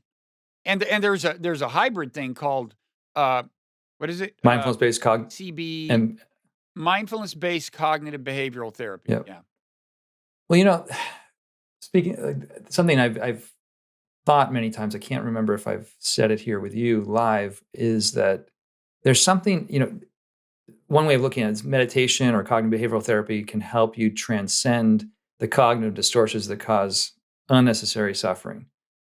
And there's a kind of transcendence that comes from the practice or the exercise or the therapy. And I would say, coming back to you and your work and your books, in reading like the grand sweep of natural selection through the way you describe it, or non-zero sumness, the way you describe it, that panoramic specificity that you give, in a sense, as I understand it, there's a way that confers a kind of experience of transcendence when you realize that more likely than not, everything that you think, everything that you feel, every motive you're feeling is largely the result of the algorithm that we started talking about. Like that puts a shiver down my spine every time I remember it.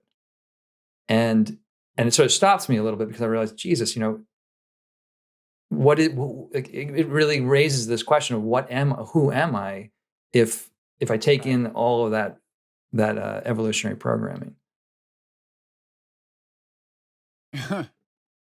Yeah, I didn't mean to necessarily drive you down that rabbit hole. I mean, there's plenty of reasons to ask, who am I? What am I already, maybe. But, yeah, I mean, you're an expression of this completely amazing thing, that, of the logos in a certain sense of the word. And, um, there's an interesting, idea in the Greek version of the logos that I may not remember exactly, but it's kind of that,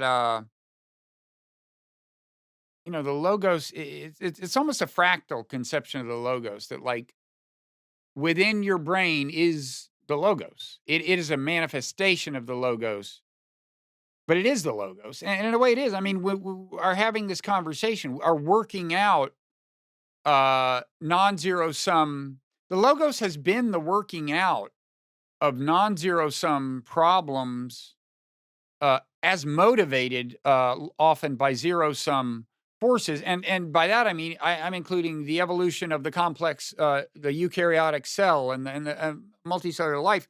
And now here we are having a conscious conversation about, non-zero sum things.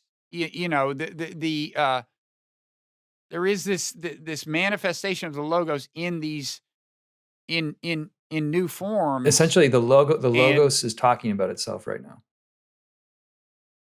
Yeah.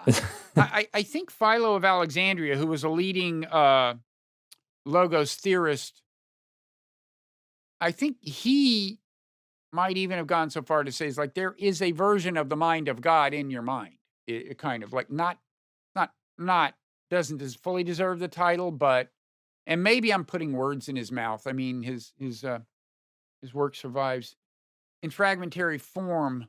But by the way, the last thing I would say, and this I just can't completely elaborate on. If you look at all the reasons, if you look at the arguments you could bring to bear in favor of the hypothesis that evolution has an unfolding purpose and that we are in the process of realizing it, which, by the way, wouldn't necessarily mean it's a good purpose. I'm not even necessarily saying that, but leave that aside. You could make the argument, and I made this at that Meaning of Life TV thing that is linked to from my New York Times piece on evolution and purpose, that the seeming superfluousness of consciousness works in favor of the argument. Because there's an interesting wrinkle in the idea that subjective experience doesn't influence the physical world, doesn't influence our physical brains, which is that once you are an intelligent species that talks about subjective experience is influencing our brains. It's influencing yours right now. What's happening in your brain right now, Josh, is a result of the fact that I'm talking about subjective experience. This can only happen in a species with language and self-reflection, that in a certain sense, the existence of subjective experience starts to influence the world. Another way it influences our world is people say, wait, that caused me pain.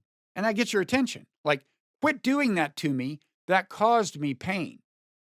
Now, if you can argue that the fact of subjective experience, once we start talking about it, helps communities congeal and work out moral rules of the road, and could make it more likely that the whole planet will ultimately work out rules of the road and congeal. Like, hey, those drone strikes didn't feel good to my family. Stop. And various ways, that, the fact of subjective experience and our reference to it and talking about it actually helps the world congeal. You could argue that if evolution has a larger purpose, that is the function of subjective experience. It's been latent the functionality is latent until you get to this point in evolution. It's kind of like, you know, I mean, you may have to there say that are last bit certain. again. I'm starting to have I'm feeling like I've taken LSD. Okay, well, that's a Not good having sign. taken LSD, but it just seems like, okay, I was getting a little bit turned around there at the end there. Yeah. Well, let me just say there are. I can't believe we're talking about. I mean, we really have covered the waterfront today. I've got to give it to us. Um, there are things with latent functionality, in an organism's development. Like, for example, you know, like testicles. You see them in a 1-year-old, but if you were only seeing the 1-year-old, you'd go like, "What are they for?" I don't think I totally understand. There's some aspects of the testicle I don't get, and then they reach sexual maturity, and you say, "Oh, I get that part of it was for producing semen." That's the function. But if you were just viewing the organism as a 1-year-old, you would be baffled. What's the function of that? And then later, its functionality would emerge, and you would say, "Oh, well, it had latent functionality, and I didn't understand it." But in a way, that's more evidence that this organism was actually designed to do something, designed in quotes by natural selection. But the fact that there's this kind of like plan unfolding in the organism that was programmed in by natural selection. In a way, part of the evidence of for that is that things emerge whose functionality becomes apparent only later. What I'm suggesting is that if you wanted to argue that all of evolution has a function, a purpose we don't totally understand, maybe it's to create a giant global brain, maybe it's to help us create a giant global brain, then develop technologies that help the universe replicate. I don't know, but um, but you could say, well, another argument for that, and I've made some arguments for that I'm not getting into here, but another argument for that could be, well, that explains what subjective experience is for. Its functionality manifests itself only when you get a form of self-reflective life with language, which is the species that who's talking about subjective experience can help that species cohere ultimately at a global level, because that leads to this moral discourse. This is No, I look, think if I anybody's get still it now. listening I at think this I get it point. now. No, it's a really interesting point, and we may wind down, but I'm kind of curious, like how strongly is the kind of consensual scientific view on subjectivity, that subjectivity has no relationship or no influence on the material world? Because it just seems like I'm a lay person, I'm a yoga teacher, but to me it Yeah. seems like the intuitive sense is that subjectivity is intimately interactive with the material world, and I could be completely deluded on that. Well, But I would say it's not an idea that's not very popular in philosophy is interactive dualism. That's Descartes' idea. I mean, everyone agrees the physical world influences subjective experience. The idea that there is the return arrow, the causality moving in the other direction, subjective experience influencing the brain, which Descartes believed, is not popular among philosophers. So I would say that for starters. Um, I would also say that if you talk to behavioral scientists, an epiphenomenal view is kind of implicit in what most of them say, because most of them would say, yes, they can in principle explain all the functioning of an organism in physical terms. That's just like an article of faith. And it's withstood the test of time so far. We've gotten better and better at explaining the behavior of organisms. And, if that's what you believe, if you believe that you can come up with a complete explanation for the behavior of an organism by pointing to just the physical stuff, then it kind of follows that the subjective experience is functionally superfluous, right? If you don't need to invoke it. So I would say epiphenomenalism, I wouldn't say it's a majority view among philosophers necessarily. I would say, because for one thing, there are all these views like eliminative materialism and so on that I'm not even sure what they say they mean. As far as I can tell, sometimes they're just a way of dodging the question. But I would say an epiphenomenal view of consciousness is implicit in modern behavioral science, because there is this assumption, and it's probably true. I don't know, that we can explain everything in all behavior in physical terms. So it's really, I would say, it is a mainstream view, at least implicitly, among behavioral scientists. There are a lot of philosophers who are epiphenomenalists. I don't know if it's a majority view or what, but I'm just saying, if you're not an epiphenomenalist, then then there's weirdness in your worldview in other ways. Either you're saying consciousness doesn't exist, subjective experience doesn't exist, which is weird in the sense of being crazy, or you've got some view of consciousness doing this stuff that is considered, and that view is considered weird by mainstream philosophers and behavioral scientists, if you put it that overtly, I think. So I don't know. It's just, the world is really super weird. But my argument for the latent functionality of subjective experience is one I haven't seen made anywhere, and it now exists somewhere, if you follow a link in a New York Times piece.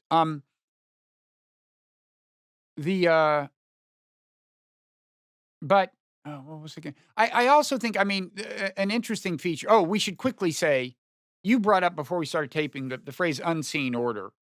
William James, when I think it was in the course of defining, I haven't looked up this quote in years, but in the course of defining religion, he wanted to come up with a definition of religion sufficiently kind of abstract and modern to encompass some pretty modern theologies and even Eastern spirituality, maybe. And he said, it's the belief that there is an unseen order and that our supreme interest lies in aligning ourselves with this order. Well, I would say my worldview is in that sense religious.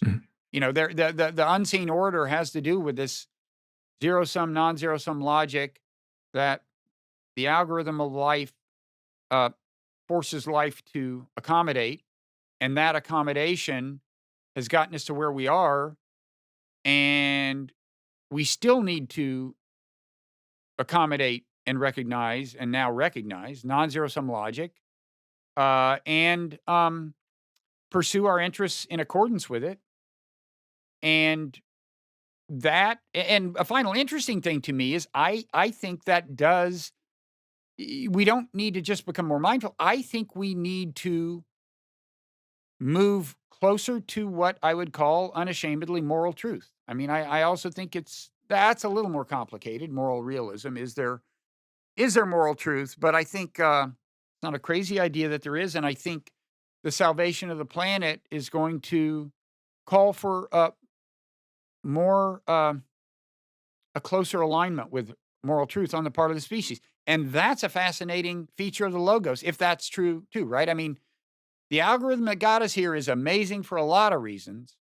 But if it naturally, given the fact of subjective experience and so on, if it naturally drives us to a point where we are compelled by self-interest to more closely align ourselves with something you could reasonably call moral truth, if that's what's required for the salvation of the planet and thus the salvation of us, that's pretty amazing. The whole thing is so much more amazing, I think, than is commonly acknowledged. It's amazing. Right.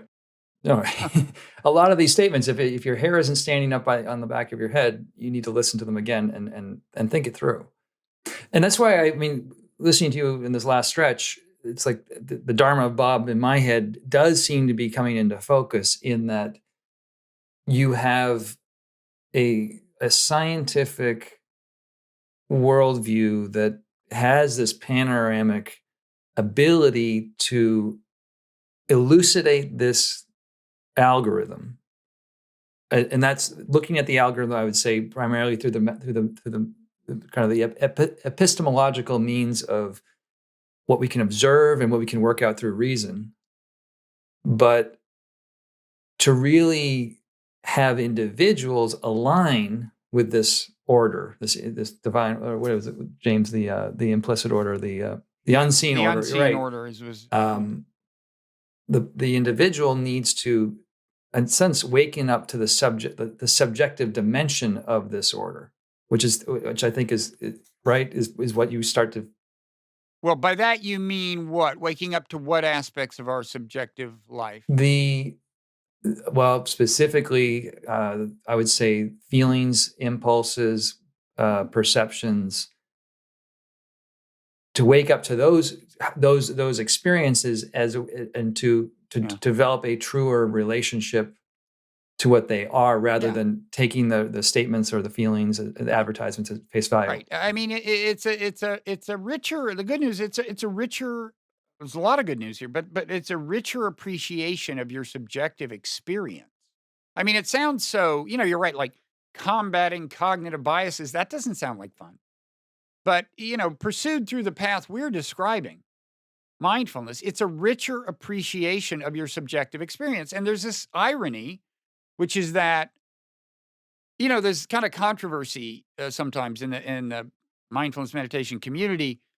How should you describe the relationship of a mindful person to their feelings, right? It's like, are you getting closer to them, or are you actually getting more detached from them? Because there's a sense in which it gives you more objectivity with respect to your own feelings. But on the other hand, you are perceiving them more directly and more up close and personal, because you're no longer, like, especially the aversive feelings, you're no longer running from them. You're no longer like, ooh, anxiety, get it away from me. There's a closer contact with, and even immersion in your feelings, that ironically gives you a kind of distance from them, that at least allows you to be less, kind of mindlessly governed by them. And that's cool. But your point, I mean, it is richer. It is a richer experience of your own subjectivity. It's not a dulling of it in a bad sense, or a neutralization of it. Right.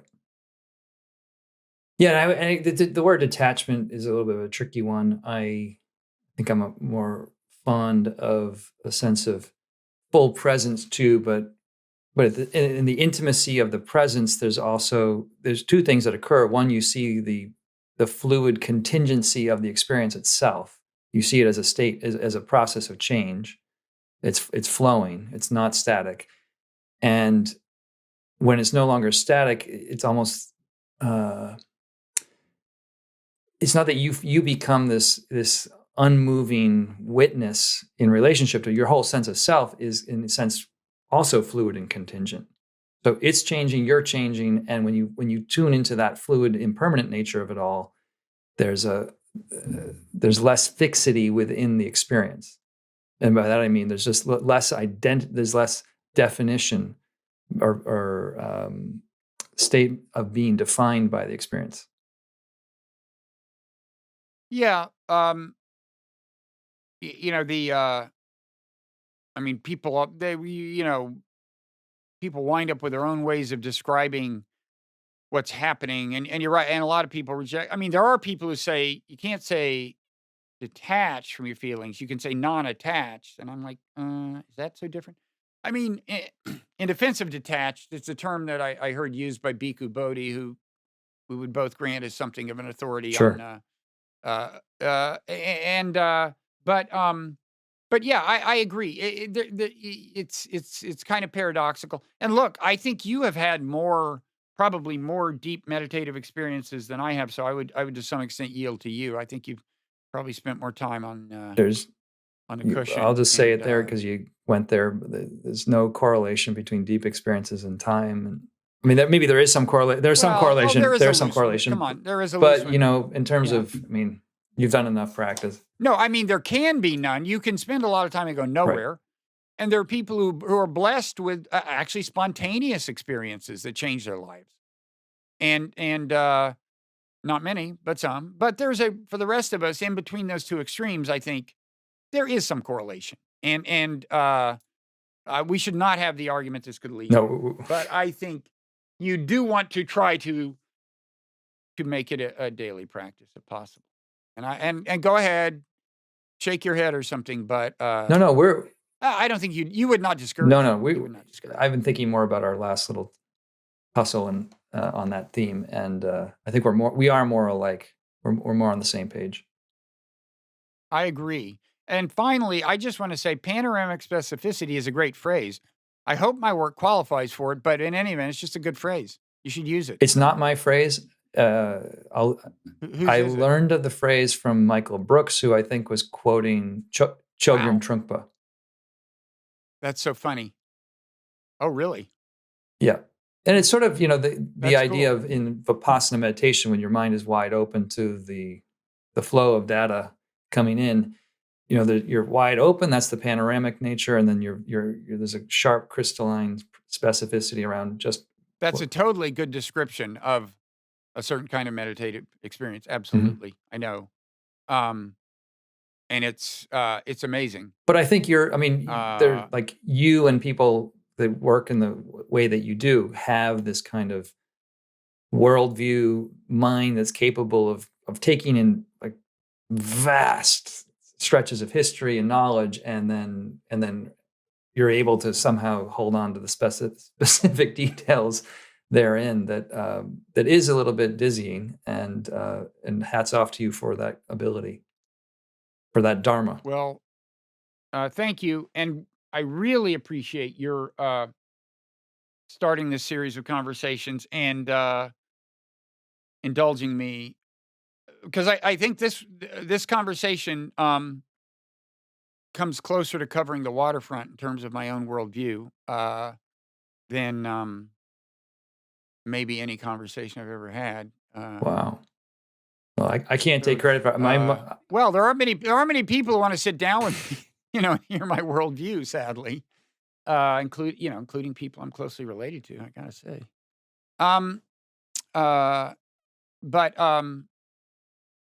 so I really appreciate it. Well, my pleasure. It's always a pleasure to talk to you and get to hear and to try to keep up to the best of my ability. Oh, you're doing at least as good a job as I am. You seem either your coffee has lasted longer, or you don't need coffee. I don't know. I had 2 cups, one during, one before, so I should have had more yeah. during. That was and I also mistake. meditated. Did you meditate before?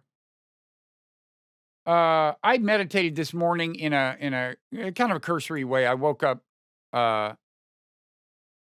not as long before this encounter as would have been optimal, because of the aforementioned waking up a little before I meant to, and having that dream, and then finally getting back to sleep, and so resetting my alarm clock. This is more detail than anybody needs, but if you made it this far, that's what you get. Thanks for your attention, everyone. Yep, and thank you, Josh. Thanks, Bob.